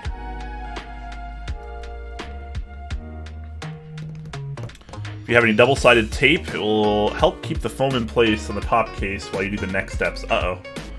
I don't have any double-sided tape. I guess I'm just going to have to tough it out.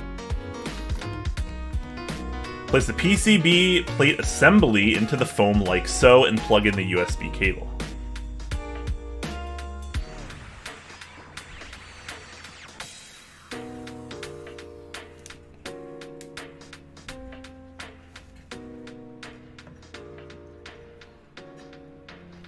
Okay. I believe that's right.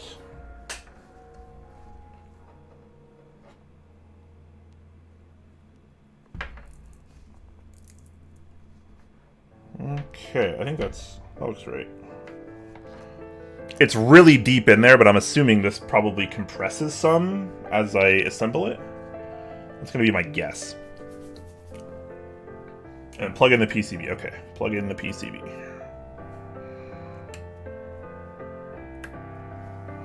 Alright, PCB is plugged in.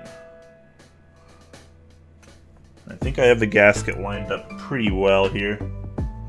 Sorry for my fat head in the way.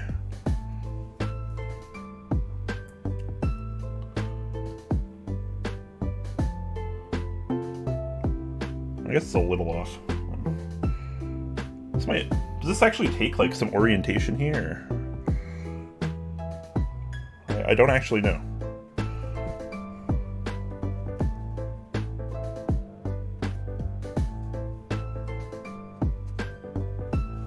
Some of the foam is coming out of the top too. I want to make sure I can put caps on here.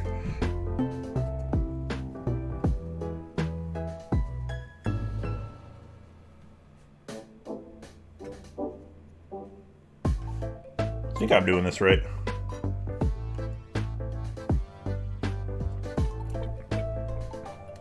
Then tuck the front edge of the plate underneath the PEM nuts inside the front lip of the case. What?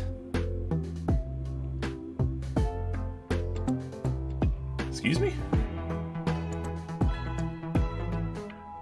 Tuck the front edge of the plate, underneath the PEM nuts inside the front lip of the case. Is that like this?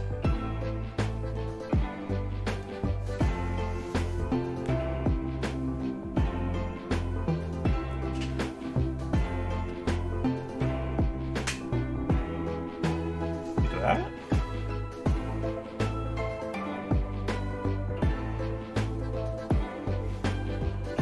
Does that make sense? No, that's... Clearly that's not right.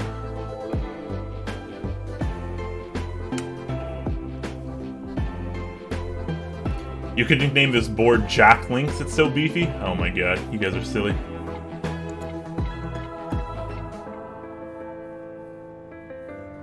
Alright.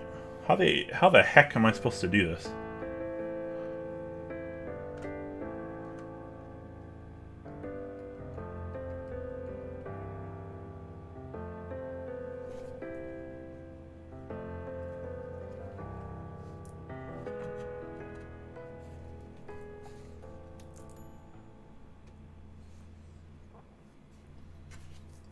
What are PEM nuts? I don't remember those. Are those on the list of parts?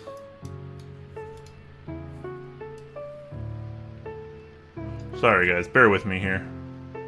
I don't see that on the list of parts. So what is a PEM nut?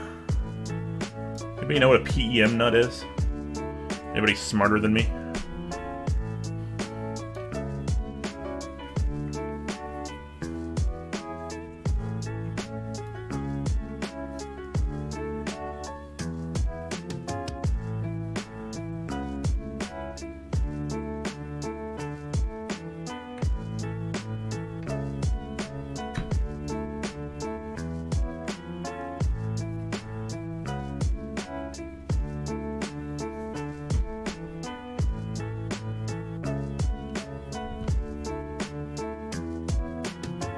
Surely this makes more sense after some more assembly. Maybe I should just read the rest of the guide first.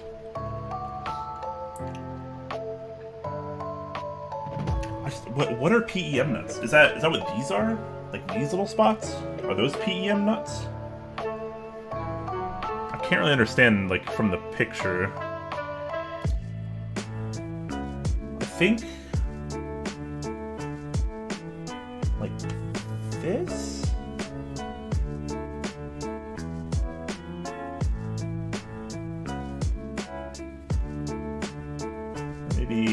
Maybe it's like supposed to go all the way back?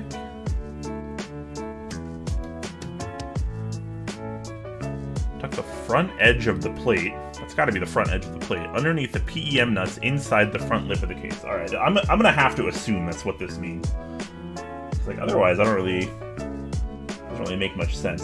So I'm gonna, I guess that's right.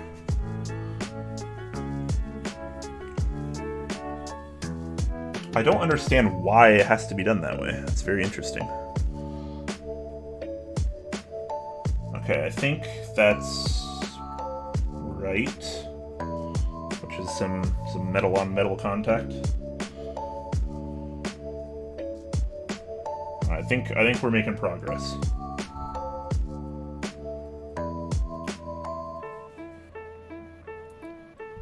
I definitely wish I had some double-sided tape for this foam now, because it really does like to intrude on the inside, as you can kind of see up there, mostly at the top.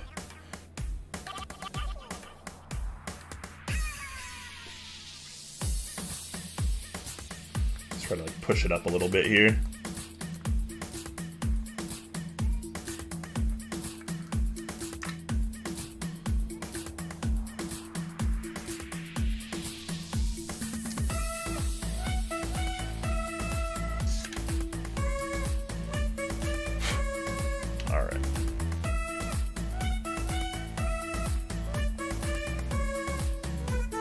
Alright, what next? We tucked.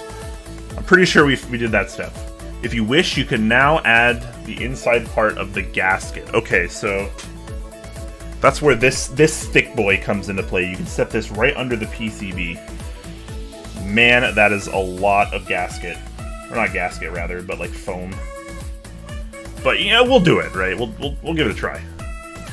Make sure the plate is even side to side and the foam is as far back as the USB connector allows. Okay.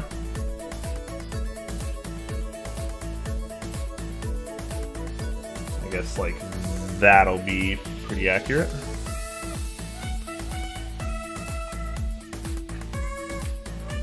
Take a break because the next step requires finesse. Uh-oh. You've probably been breathing solder fumes, so go outside, drink some water, then come back. All right, I got my window open. We're okay here. I'll drink some water though. The soundtrack's always banging. This playlist is incredible.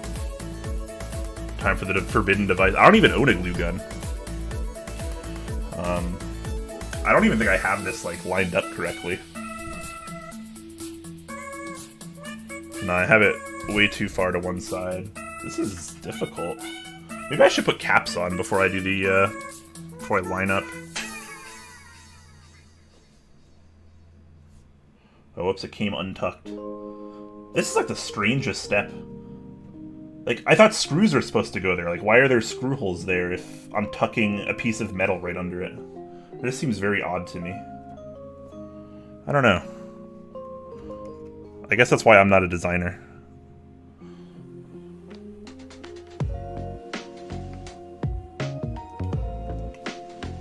I like this track a lot, too. I think this is Rivali's theme from Breath of the Wild. No, it's so hard to, like, have it stay tucked under there.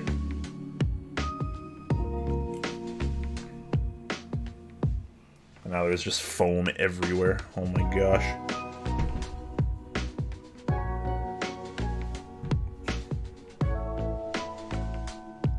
The next step requires finesse? What the heck have I been doing?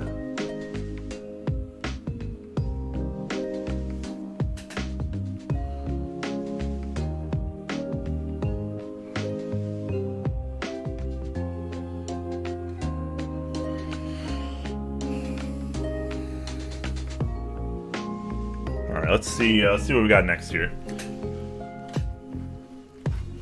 There's a fun-looking board. It's certainly a fun-looking board, yes. Redeem stretch and redeem hydrate. Alright. We're hydrating and we'll take a quick stretch break too. While we read on to step 9. Fitting the two case halves together. You may want to put something like a folded up towel underneath the front edge of the top case to allow some space between the opening and the work surface. Okay, let's what do I got here? What can I we'll use a microfiber cloth. We'll just kind of like roll this up a little bit.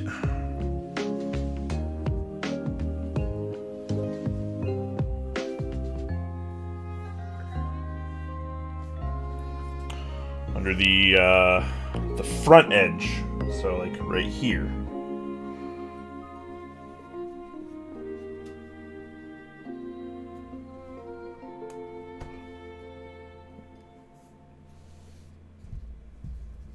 All right.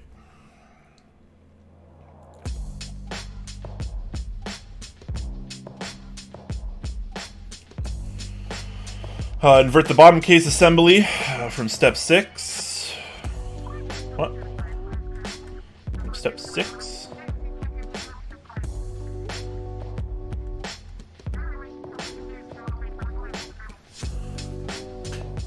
Okay. Invert the bottom case assembly. Alright. Throw the assembly onto the top case, which is upside down on the table. Yes, it is. Should I be doing it facing me, or should I be doing it backwards like this? I don't actually know.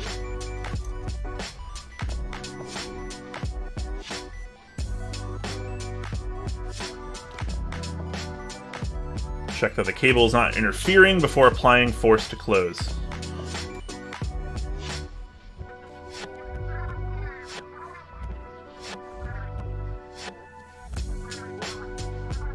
I'm like still paranoid about this gasket. Hopefully I can fix it a little bit easier after it's like built and push some of it out of the way.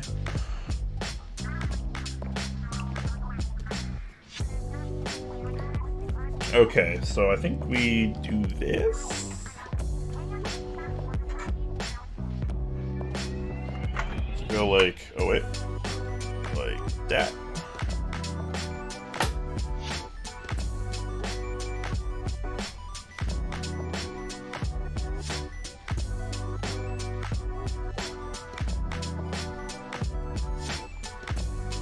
Alright, I think that's pretty accurate.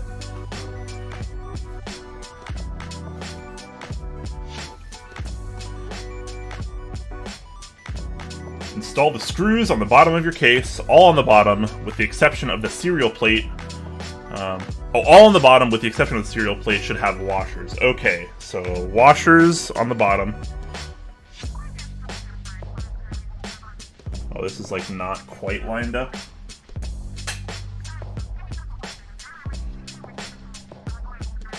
Wow. I don't... How are you supposed to line up like this foam when it does this? I feel like that's a little confusing to me. Like, it seems lined up perfectly, but you can't really like place it down and have it stay there. I don't think.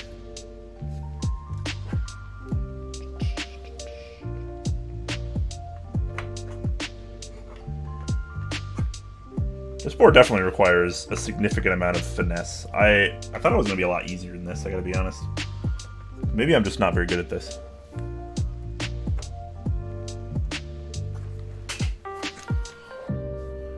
Okay, so I can't quite get it on because of the gaskets on the side.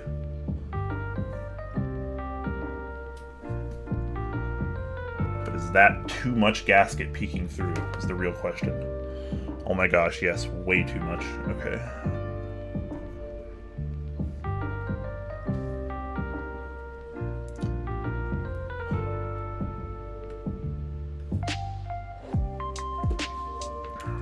All right.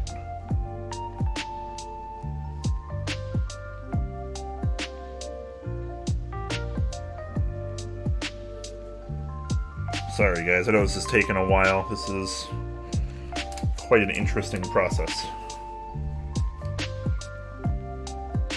Okay, hopefully the gasket doesn't interfere as much now. Hopefully. I still don't understand how I'm supposed to keep this inside bottom gasket like up. Because like, I can't, it won't line up with the screw holes unless I'm like holding it, but I can't hold it while it's falling down.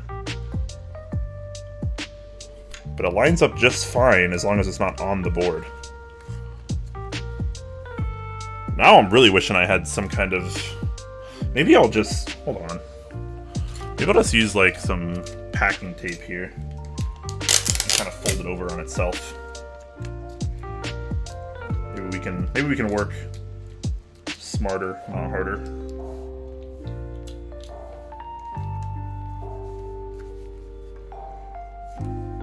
Okay.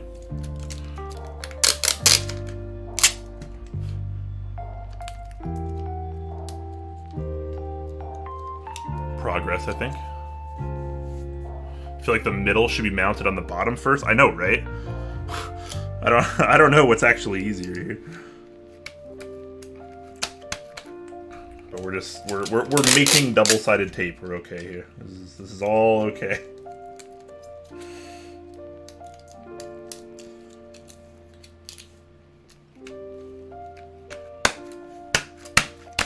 Okay.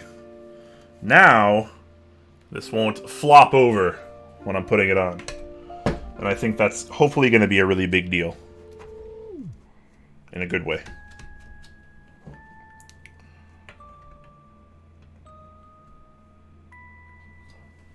Okay. Okay, still poking out a little bit on the side gasket.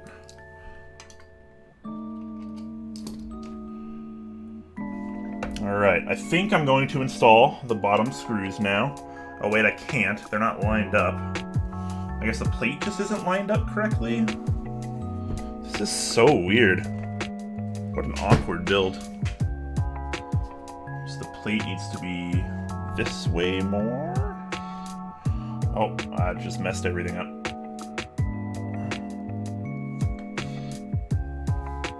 Maybe I should mount this on the bottom first.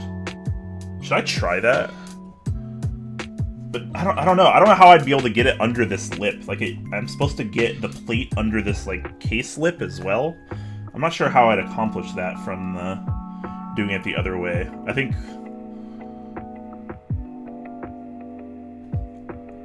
you kind of have to do it this way just to like make sure this step is okay. This is such an awkward step. I wish there was like a spot for this to just sit instead of trying to balance it on these screw holes. Especially when it's like not even possible to like line it up left and right. What an awkward build. Nothing against the finished product or the designer. I guess I'm just not smart enough for this. Alright, hopefully that's right. Oh, my tape was coming off. No. Stay on there.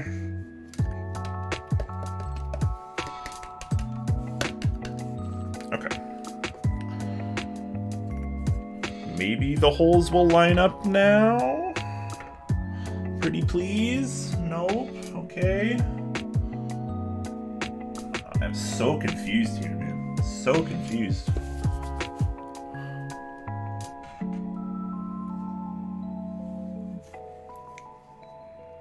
I just like cannot get this lined up with the bottom.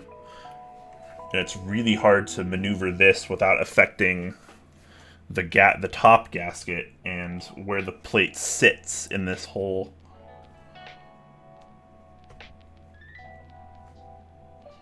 There's gotta be a way to line this up better.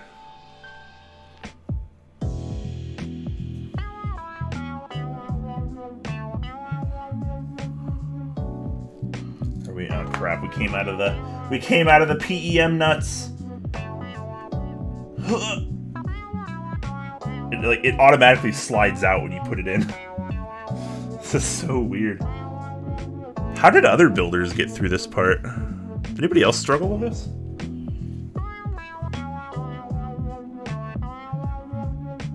I feel like this could have been lined up like way better personally.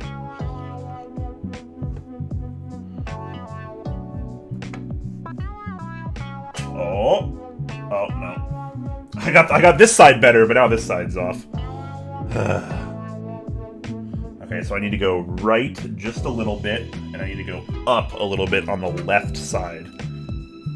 So we go up a little bit. Maybe if I do it like this way, it'll be easier or something. I don't know.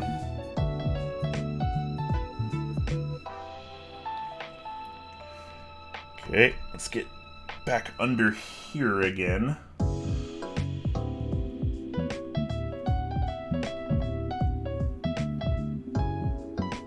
Which I still don't really understand.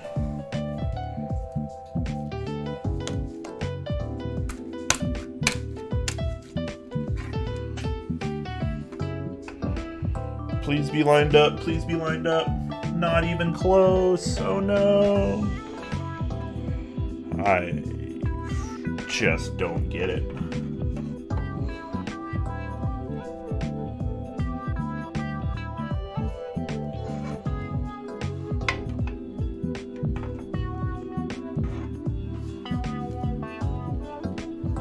Maybe I'm like not supposed to put it on this ledge? Maybe I misunderstood that step? I don't know.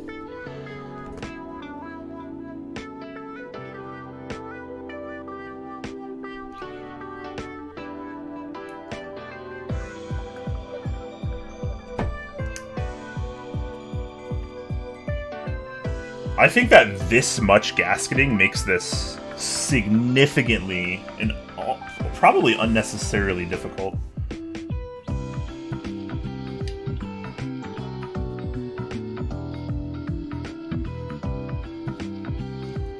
Let me just move that for now since I'm not even lining this up accurately to begin with. Oh, wait. That looks better. Maybe I didn't have to tuck it under this ledge. Why does it say to do that then? Like, you can't line it up if you tuck it under this edge. At least for me. I don't entirely understand. Okay, so this gasket needs to be stretched a little bit.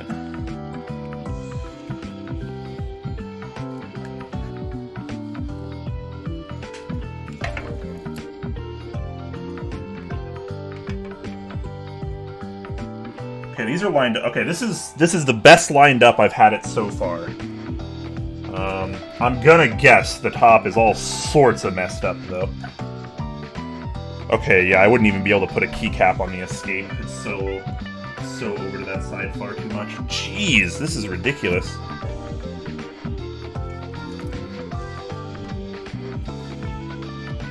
But the holes are lined up. Why is it not lined up on the top if it is on the bottom? I don't really entirely understand that.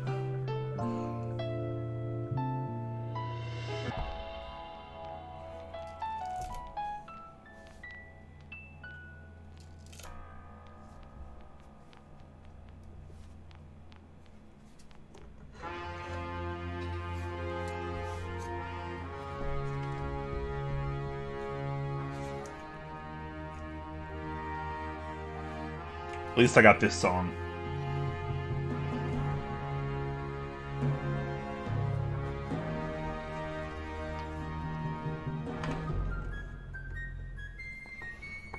Oh, now it's way off.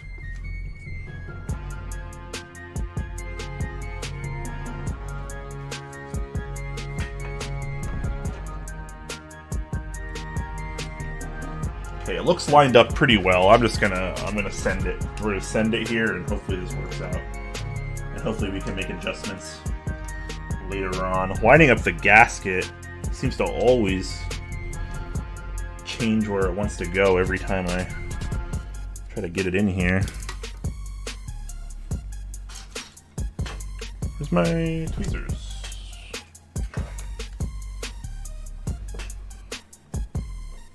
They disappeared.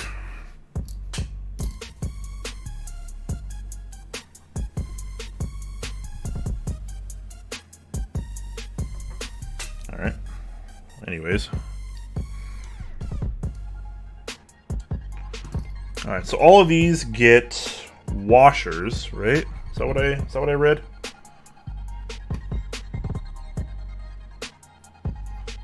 All on the bottom, with the exception of the cereal plate, have washers. Okay.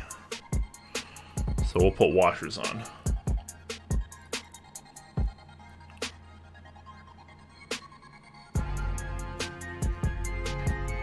The problem is you can't like really align very well once the screws are in. You can only align it from the top, which is like kind of difficult.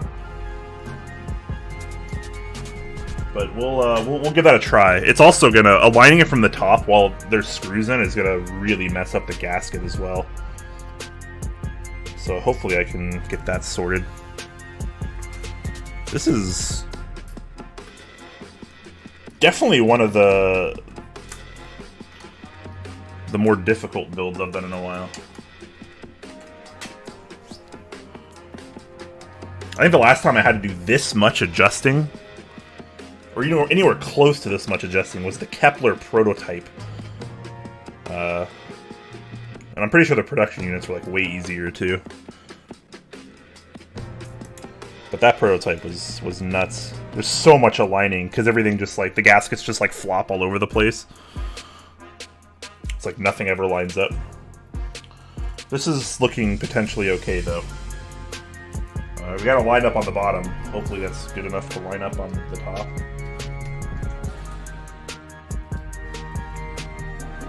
I'm kind of confused though because the bottom is a little bit more to the right, but like all the screw holes are lined up. This is very strange. Only these four are lined up. These four are not lined up. So I guess I didn't get it right this time either. Dang. Unfortunate. I don't understand how these screws holes can all be lined up, but the rest are.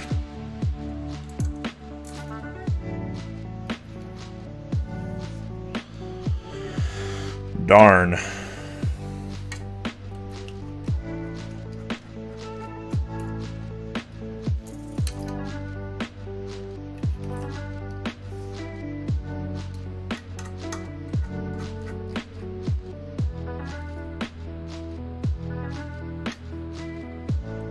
Okay, well, eesh. This is gonna be rough. Alright, so now I have these holes lined up, but these ones are a little off. But we're gonna try to go with it here. And then hopefully we can put it in and adjust it from the top, but it's not gonna be easy, I don't think.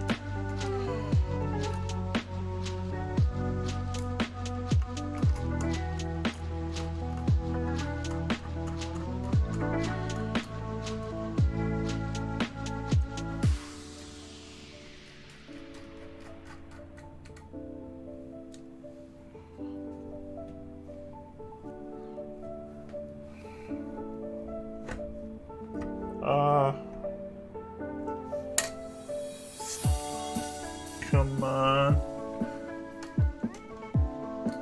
Okay. If I can just move this freaking gasket out of the way. Where did my freaking tweezers go? Oh, there they are.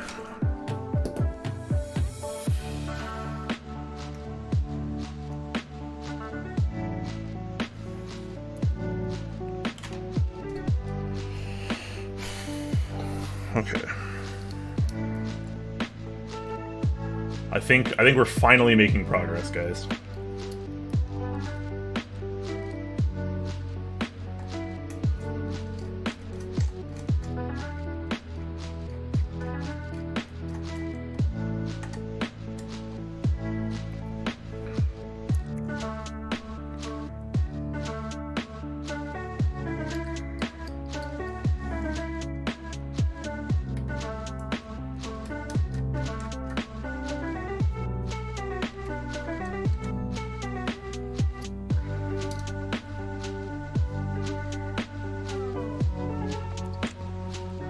Okay, so I'm assuming it's these four on the bottom.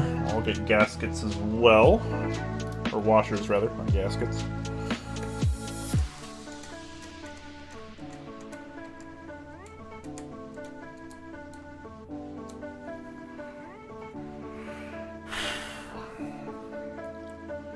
There's a lot going on this board.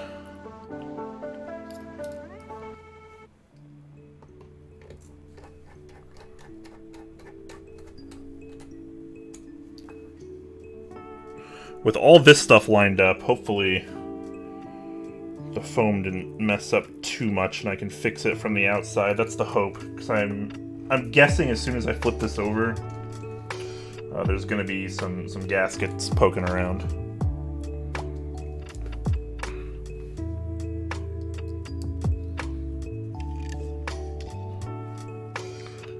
Alright, looks like I have an extra gasket as well, or washer rather.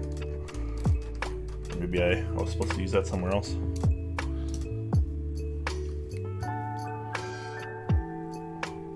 Okay, some screws over here too.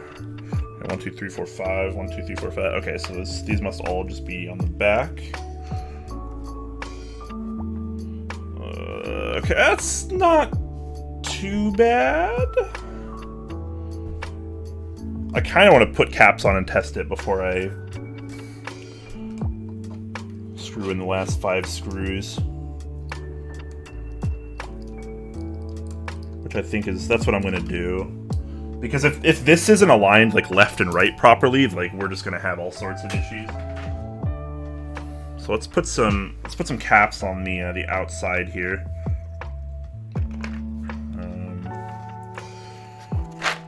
Let's see. Give me an escape.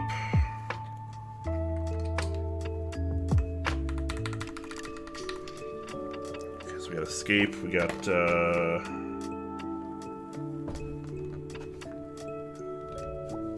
I guess it would be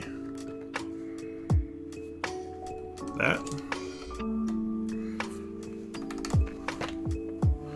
Okay, so the plate is definitely a little off. Darn it. I guess just putting caps on and trying to get the orientation right will be the way to go about it. What a bummer. Alright.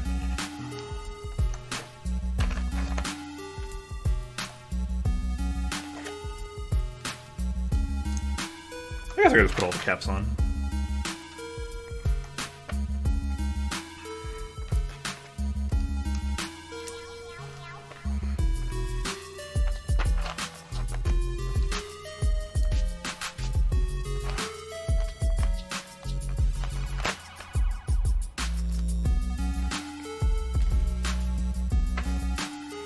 Maybe not all of them. Just one on the outside, though. Particularly the left and right.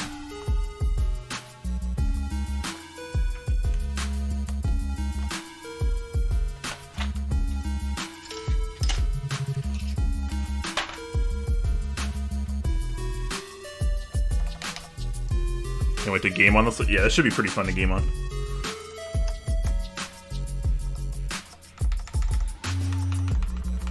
It's actually sounding like really good so far.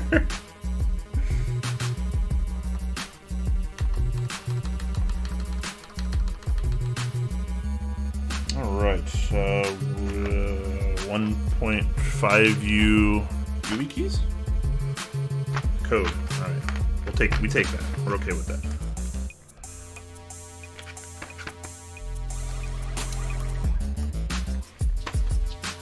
Alright, cool. That's what I was looking for.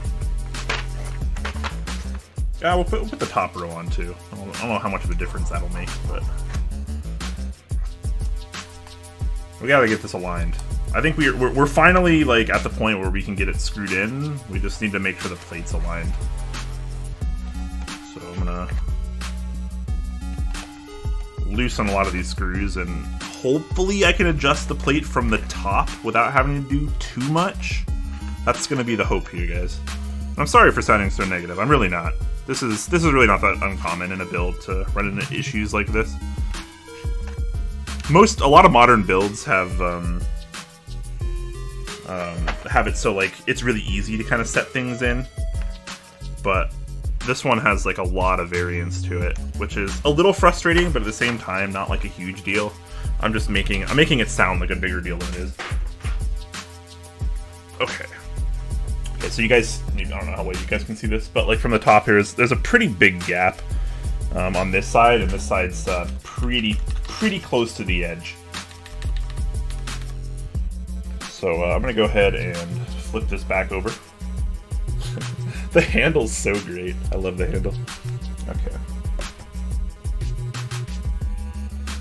there's five more screws on the back, so those would be the final ones. So let's go ahead and loosen. We'll loosen just the plate screws a little bit, and we'll try to kind of realign it here. That's going to be the plan.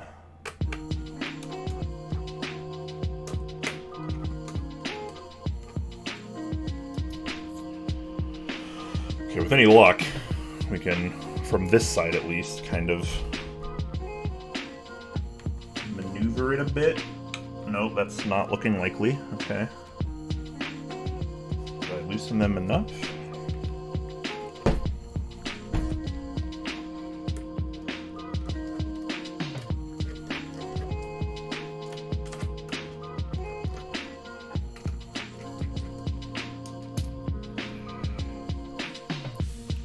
Reminds me of the old school travel typewriter? Yeah, kinda.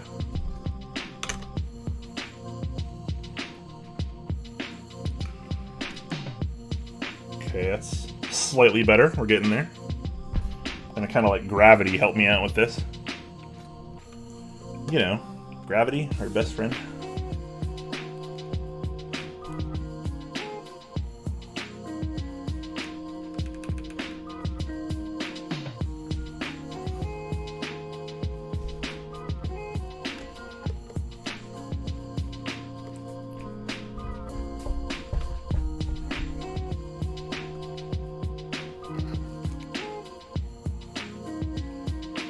It's a little bit better, but God, I'm gonna have to take this apart, huh? Darn it. Oh yeah, because now we're... Shit. Now we're off on the top too. It's tilted a little bit. This has got to be the most difficult board to align I've ever done, at least. My gosh. Alright. Let's take her back apart, I guess.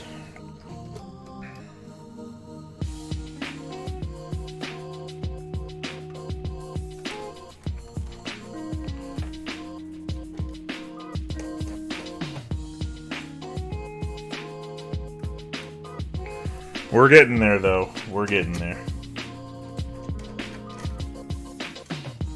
Especially there's an easier way to align the plate. Like, with boards like Keycult and stuff, like, you can align the plate, like, pretty much after you build it. There's a lot of other boards that's like that, too, but this one's a little bit more finicky. Definitely requires finesse, as they point out in the build guide.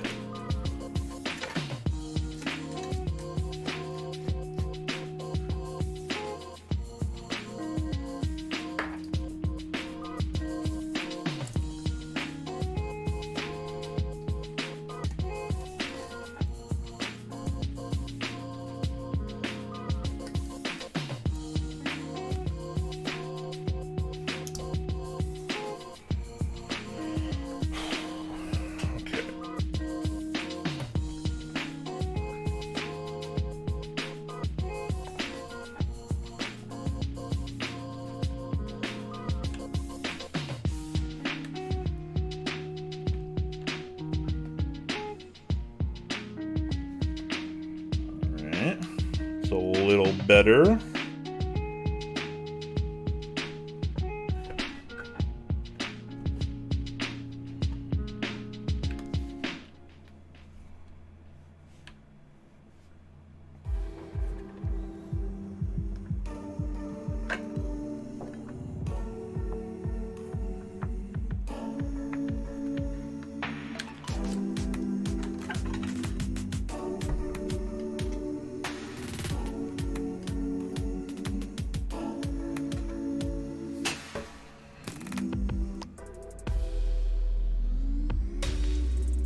I needed it more this way, that's right. Just barely, though.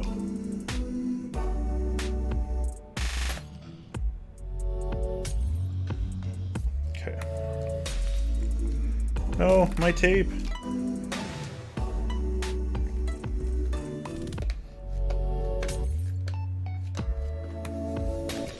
My manwich. Shout out to anyone that gets that reference. Oh no. Now it's not going to be lined up with the bottom at all. Crap. I'm so confused on how this is supposed to be successfully done. I gotta be honest.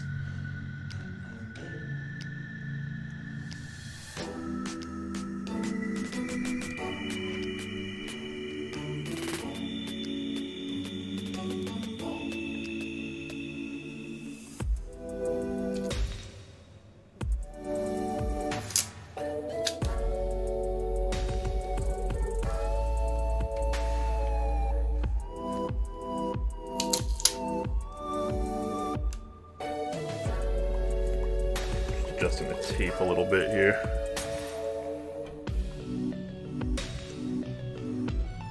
Oh.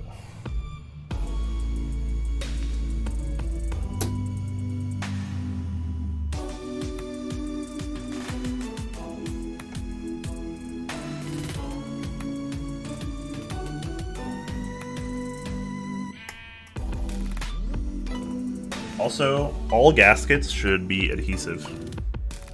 Don't at me.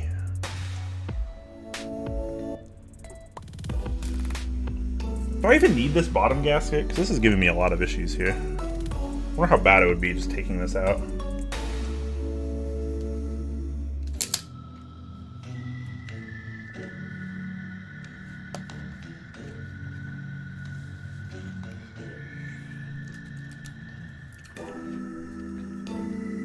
Mortal enemy when it comes to stairs.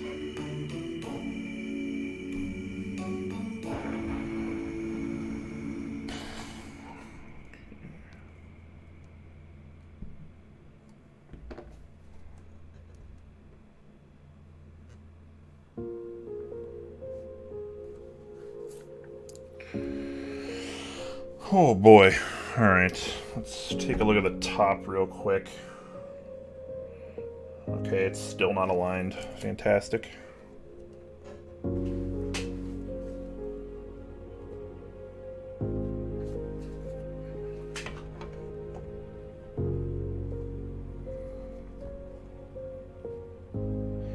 Oh, this looks pretty good.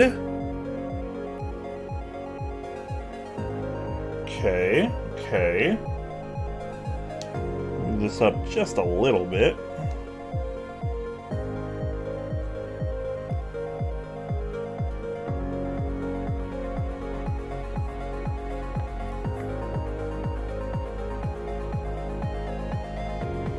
It's a little off still, but it's just off in a different direction this time. Okay.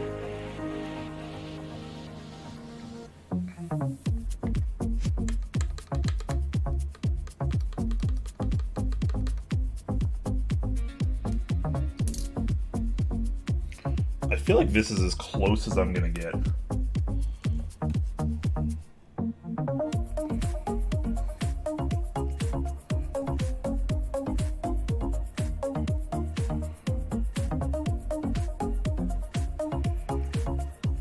We're gonna hope for the best here.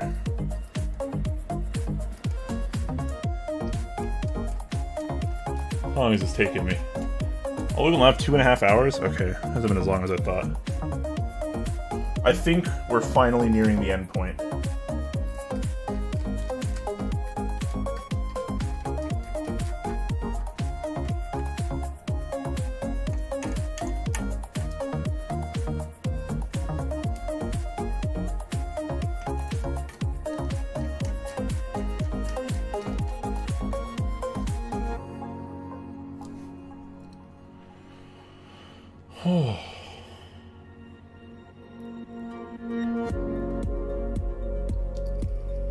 Thanks for sticking with me, guys. I know it's been difficult.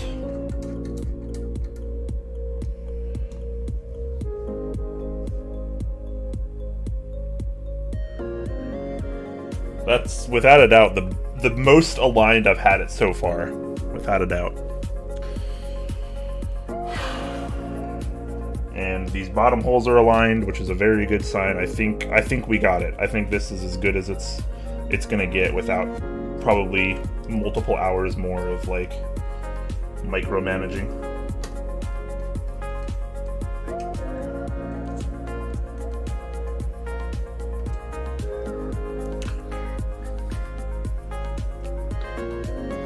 What's up, Pizza Cats? How you doing, man?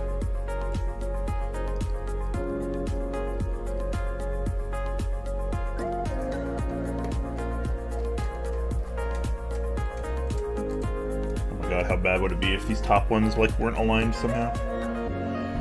Thankfully we're good there.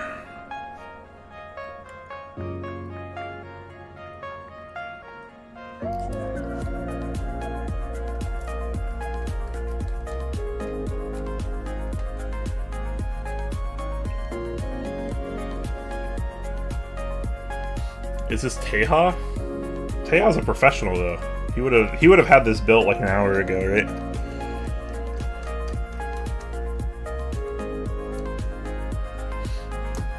Okay. Oh yeah, let me do the back screws also. It's like I have one washer to spare, which is okay. I like having spare parts. If the keyboard comes with like extras of like mounting hardware, that's like it's a big deal to me.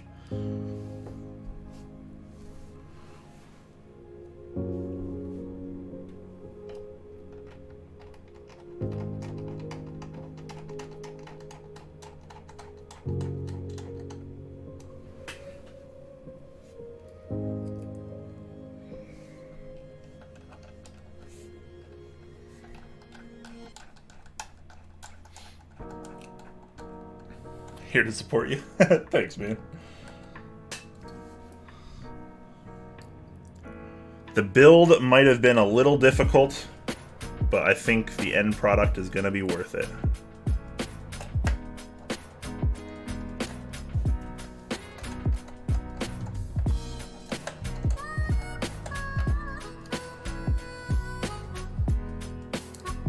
It's got a handle. I mean, come on.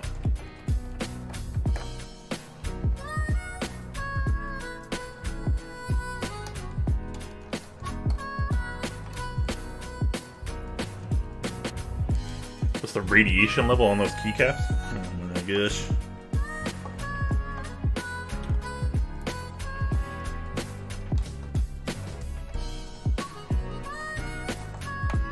I think this is going to be a pretty nice combination, honestly.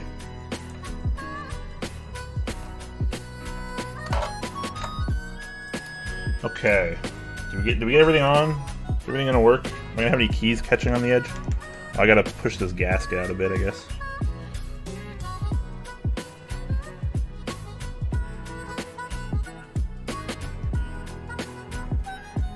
Okay.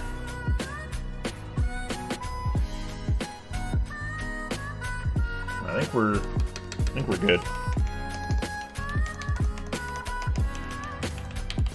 This actually sounds oddly fun, which is good. I like that kind of payoff. All right, well I think that's pretty much it. We can finish the final assembly now. Oh wait, no, I forgot to put this on. I can put that on now, right? That just goes like right here, I think. That badge is awesome though. Definitely want to make sure I get that right. It's an adhesive badge. I'll wait to peel that off until I actually put it on. Let me go back to the step where where that was supposed to be put on, and I totally forgot.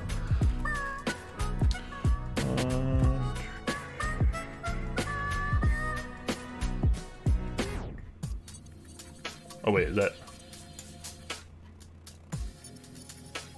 Oh yeah, this hasn't... I didn't miss a step. Okay. It goes on next, I think. Okay, install the screws in the bottom of the case. Check. Now, screw in the screws on the back wall of the keyboard. Already did that. Check. Flip the whole thing over and test fit of the foam and plate assembly. We did that. Okay, we're good. If the foam is too close to the switches, gently nudge it back with the hex key, but not too far. Okay. Very nice, you. Line up the PCB plate assembly. Yes, yes.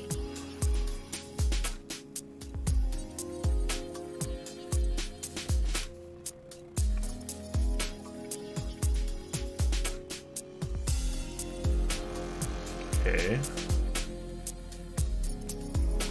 Step 10, Saturn 60 badge, optional. It's not optional. Well, that's going on.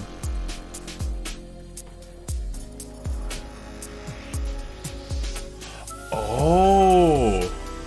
Clean the area where the badge will go using soapy water or rubbing alcohol, not denatured alcohol. Make sure the surface is dry. Use masking tape to align the badge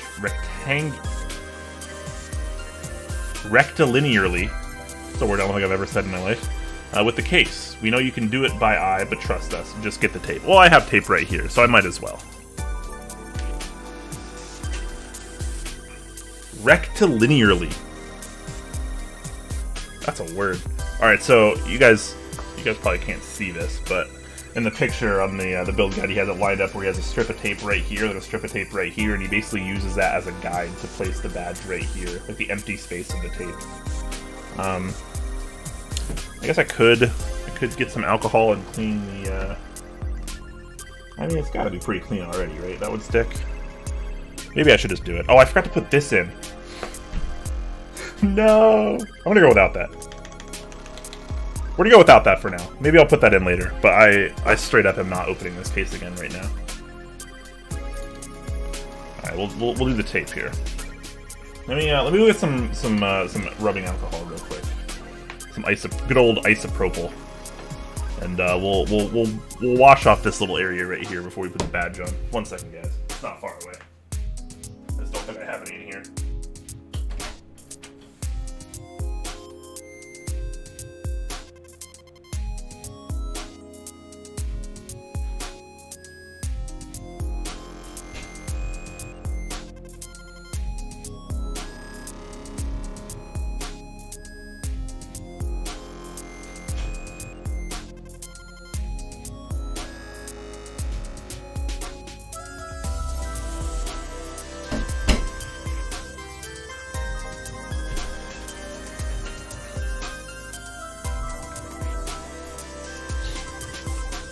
One day he'll notice the raid. Oh, did we get raided?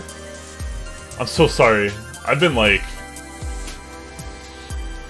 so lost in this build. I'm so sorry. Kimchi Jody Boy, thank you so much for the raid, man. Really appreciate that. I've been lost. I've been lost in this build, man. Rectilinearly. It's not... Oh my god. Fantastic. Thank you so much for the raid, man. Hope your stream went well, and I hope you're doing well. It's rectilinearly. It's one word. RECTILINEARLY. It's part of the build guide. Okay, let me...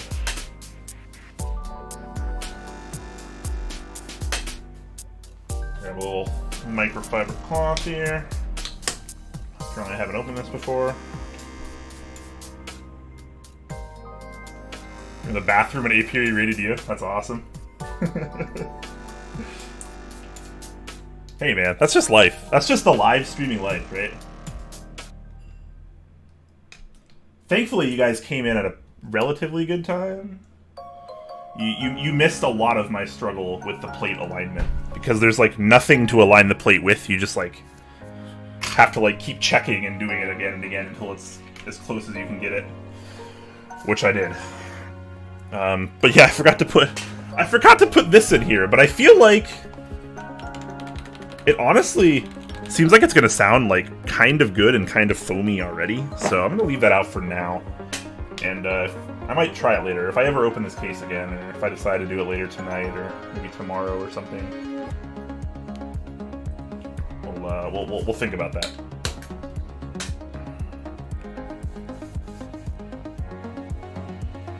Put 4 keycaps on the corners and pray. Yeah.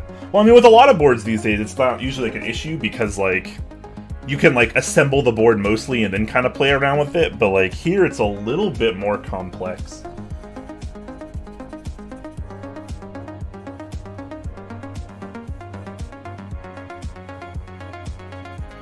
Okay.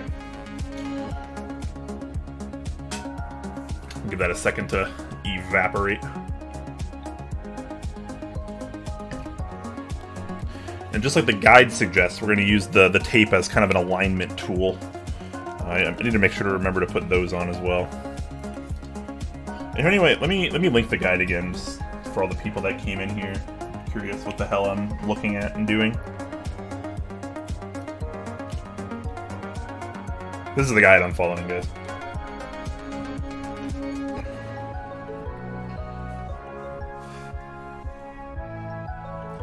Okay. So here's a suggestion, which is actually kind of clever. I'm on step 10 for anyone following along. So you go ahead and you put tape. You use like the lines on the inside right here as like a guide. And then you like tape this way. My tape is not particularly sticky. Okay, and you do the same thing this way.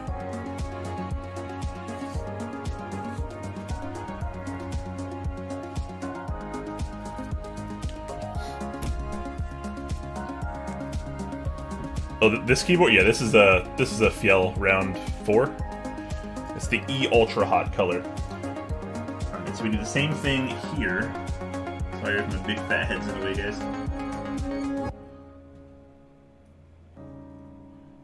Oops, mess that one up just a little bit. Okay. And then you use this area here as the alignment, right? So you go like, do it like this. So there's a bit of a cover on here. I'm gonna wait to peel that off until the end. I'm actually gonna apply the adhesive side here.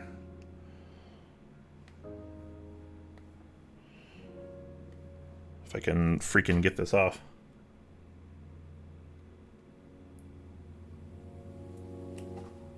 There we go.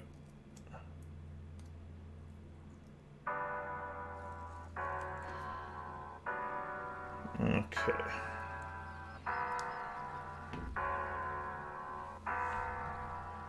Now we'll just use this as an aligner.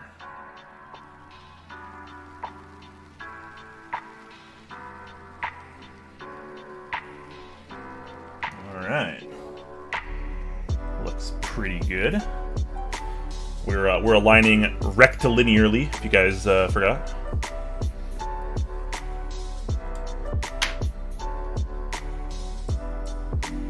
The adhesive is permanent. Once the badge has been placed, it probably will not come off without a fight. That's okay. I think we got it pretty good here.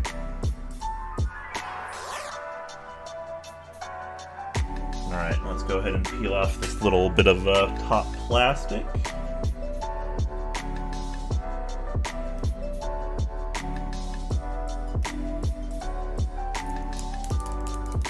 Oh yeah. Oh yeah. Oh yeah. Holy lunchbox of a keyboard. That is really not a bad way to put it, honestly.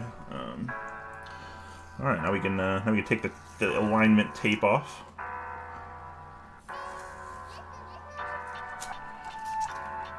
And there we go. I think we can finally put the rest of the caps on, the bump-ons as well. Can't forget about those. Let me do those now, actually. I might just eye these ones. There's not specific spots for them, so... But they're needed, because the bottom of the keyboard is flat, and it has all these screws poking out. So, like, you kind of have to have the bump-ons. Which I hope... These don't even seem thick enough to... Oh, I guess they are. Okay, my bad. They might be cutting it pretty close, but... So we'll put two like over here, one over here, one over here, and then maybe we'll put the other ones like right here, kind of right by these bottom screws. I think that's going to be the play. And if it's not, well then it's my fault. And I know it might freak out some of you that I'm just going to like kind of eye these and not really worry about them. But that's just kind of that's the life I live, right? There's too much stress in life. I don't need keyboards to be stressful either. Okay. Those are pretty freaking close. If one is out of alignment, it's like a loose bar stool at the local pub. I think we'll be okay. I have high hopes here. I know what you mean, but I think I'll be okay. I think we'll be good. I have lots of bump-ons, some actually larger than this. So I'm not too worried about it. Like, worst case scenario is I just take these off and put on some different bump-ons.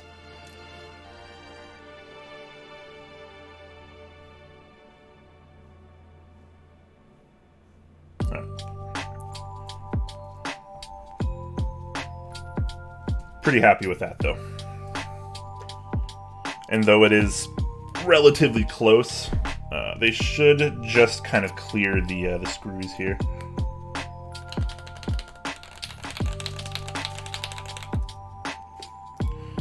right, let's go ahead and flip the handle down. Apparently, move this lovely beast that we built last week out of the way, and finally finish putting these keycaps on. I know it's been what feels like eternity, guys. I apologize for that. Okay. So as you can see, this set does have Cyrillic mono legends. I don't know Cyrillic or the Russian language at all, so I'm kind of just using the render as a as a guide to make sure I get these all in the same spot. Like, it should be okay just because they're kind of laid out in here, but just making sure. I want to make sure it's I don't mess this up.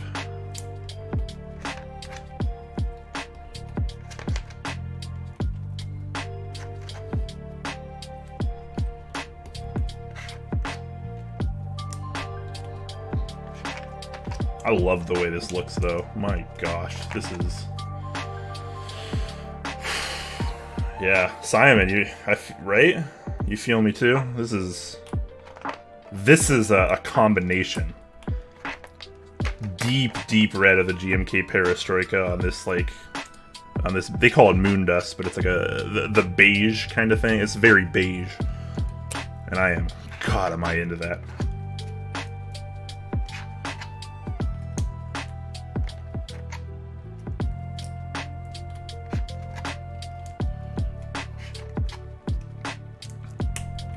This looks like even better than I was expecting to.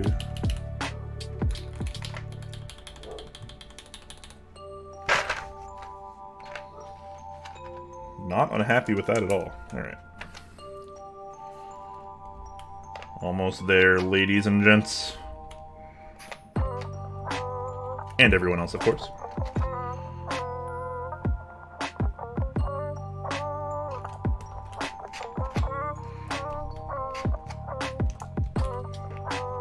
I have to remember to, like, never look at these legends while I type, otherwise I'll have no idea what I'm doing.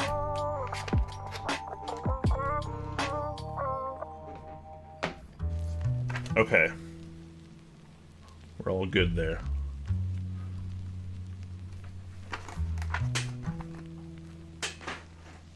Oh my gosh. Alright, how fitting would it be if I plug this in and, like, it just didn't work now?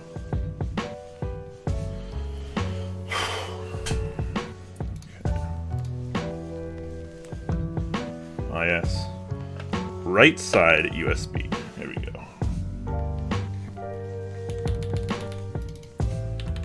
Alright, I know we did this after we soldered the PCB, but let's just go ahead and make sure all this is good here.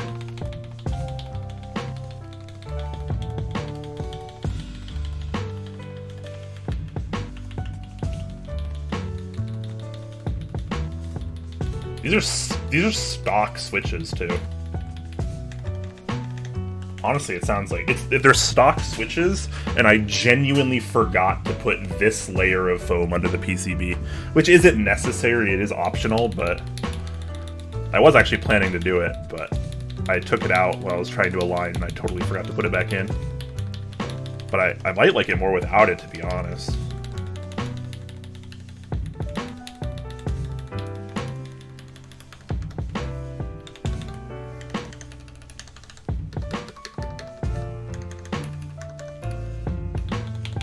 Also an FN key. Okay.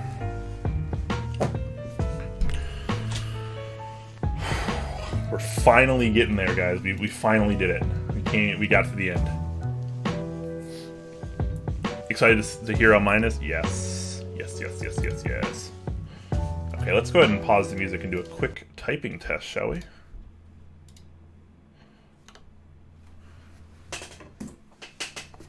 This is funny. This is going to be like the first 60% board that I own, where my 65% wrist rest is actually smaller than the footprint of the board.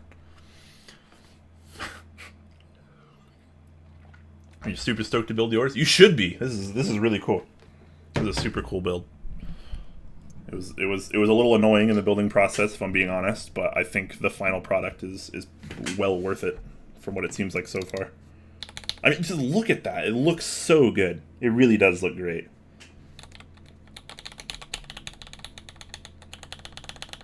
Honestly, feels and sounds pretty good too. All right, here we go.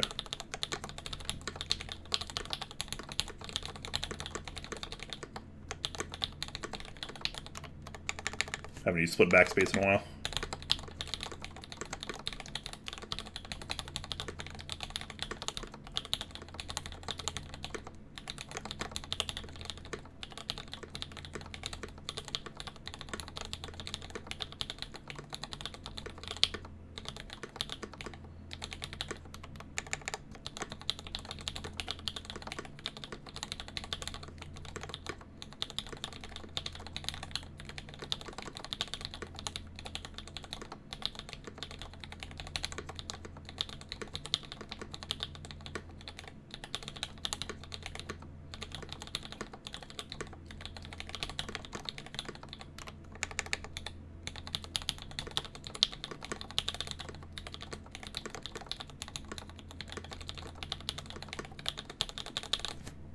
Yeah, this is really nice. I like this a lot.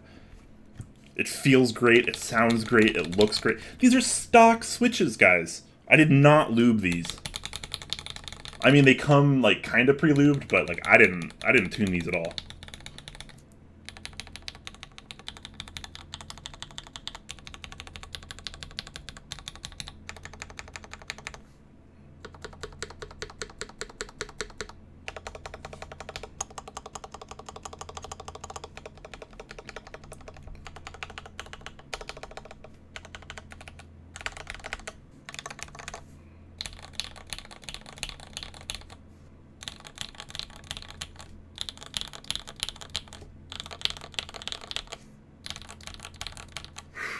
That's pretty nice. I think some of the stabilized keys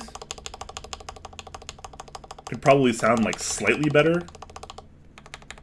Like some of the outer keys I feel like might have benefit a little bit from like this foam, but I would guess that the rest of the build is actually better off without it. With that said, I still haven't tried it and I do plan to. I just don't think I want to do it today because aligning this once was already incredibly annoying. Yeah, these are stock Gateron X1 Pro Yellows. This is... I'm gonna be totally honest with you guys. This is like one of the best sounding boards I've owned.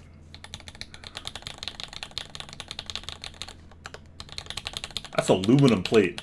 Aluminum plate. Stock switches on an aluminum plate. What you guys know about that?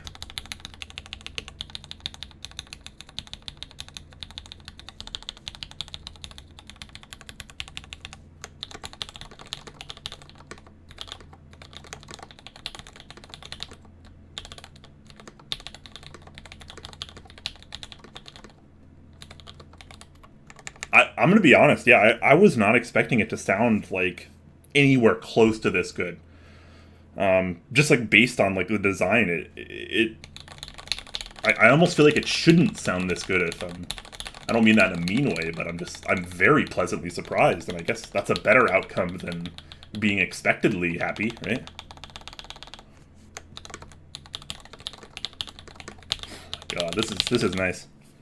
The only, like, very minor gripe I think I have about it right now is the board is, like, really high profile. Like, look at this, guys. Look at how deep the caps are sunken in here.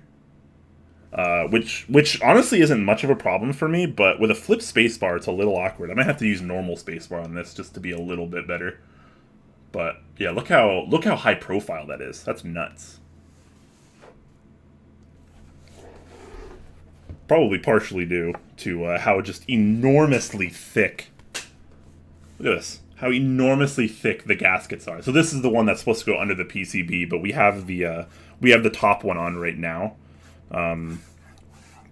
which goes along like the outside edge, like right here, and the plate kind of pushes up against it. It does compress like relatively easily, but not quite easily enough to get this a little higher out. I kind of wish it sat just a little bit higher on the plate, but that's kind of a minor gripe. It still seems pretty usable for me, so I can't really complain too much about that, especially when the rest of the build turned out a lot better than I was expecting. So definitely very happy about that. I'll try this at some point, but I'm not in a super rush at the moment. Yep, these are stock. They sound less clacky MX switches. I mean, they're Gaterons, but they are MX style switches. Wow. That's what a 24 to 28 cent switch sounds like. Feels great, sounds great. My gosh.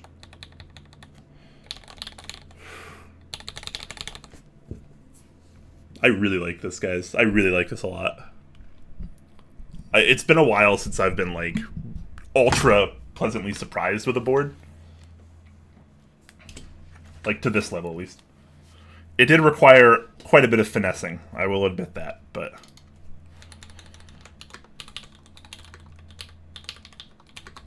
This is going to be fun to play a couple games on tonight.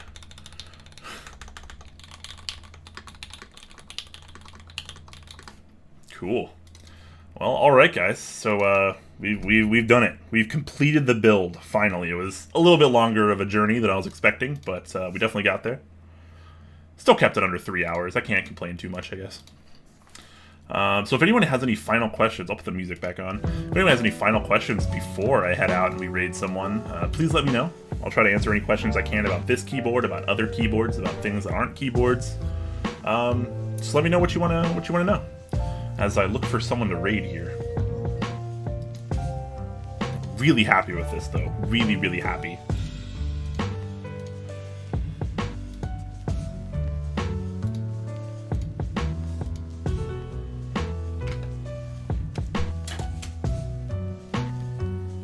Alright, who's live now? We got Tiny. We got not many keep streamers on, I guess.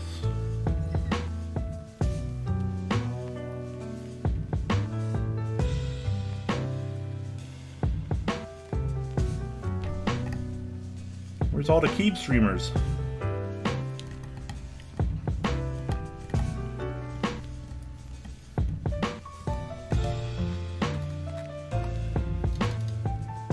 Any of you have any keep streamers online?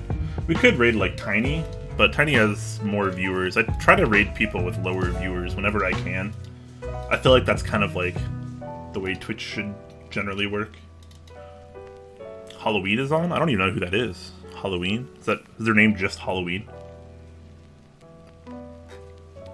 Oh wait, here we go. Halloween boards. Interesting. Okay.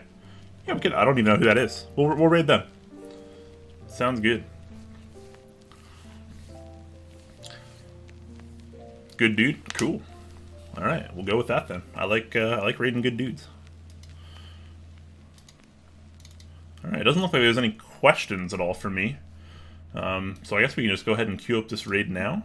And let's stick around, guys. Let's head out to the raid, and we'll say something nice before we take off, if we are. I'd very much appreciate that. Halloween boards. There we go. If you guys do have any questions of me, you think of some questions later, definitely feel free to reach out to me in the Discord link below. I'm relatively active there, so yeah. But thanks for hanging out, everyone. I think the board came out very, very well. Looks great, sounds great, feels great. Definitely a lot better than I was expecting out of the performance. Take one last look at this nice name badge too while we queue up for this raid. Or serial plate, sorry, they call it a serial plate. Yeah, look at that. It performs like a nice modern keyboard, but it looks like a relic of the past, and I'm totally into that. It's almost like a sleeper build in a way. Really, really like that. Alright guys, thank you so much for hanging out. We're gonna start this raid now. Hope you enjoy the rest of your days. And make sure you join the Discord if you wanna see more. It'll probably be a little while before I stream again, just because of my housing situation. I'm gonna be moving very soon, and some things are a little uncertain at the moment. So I'll still be around as often as I can, but the streams might be very non-existent for a month or two or something. We'll see. But I'll be around in the Discord. Definitely feel free to join there. And yeah, thank you all so much for everything. Really appreciate it, guys. Thank you so much.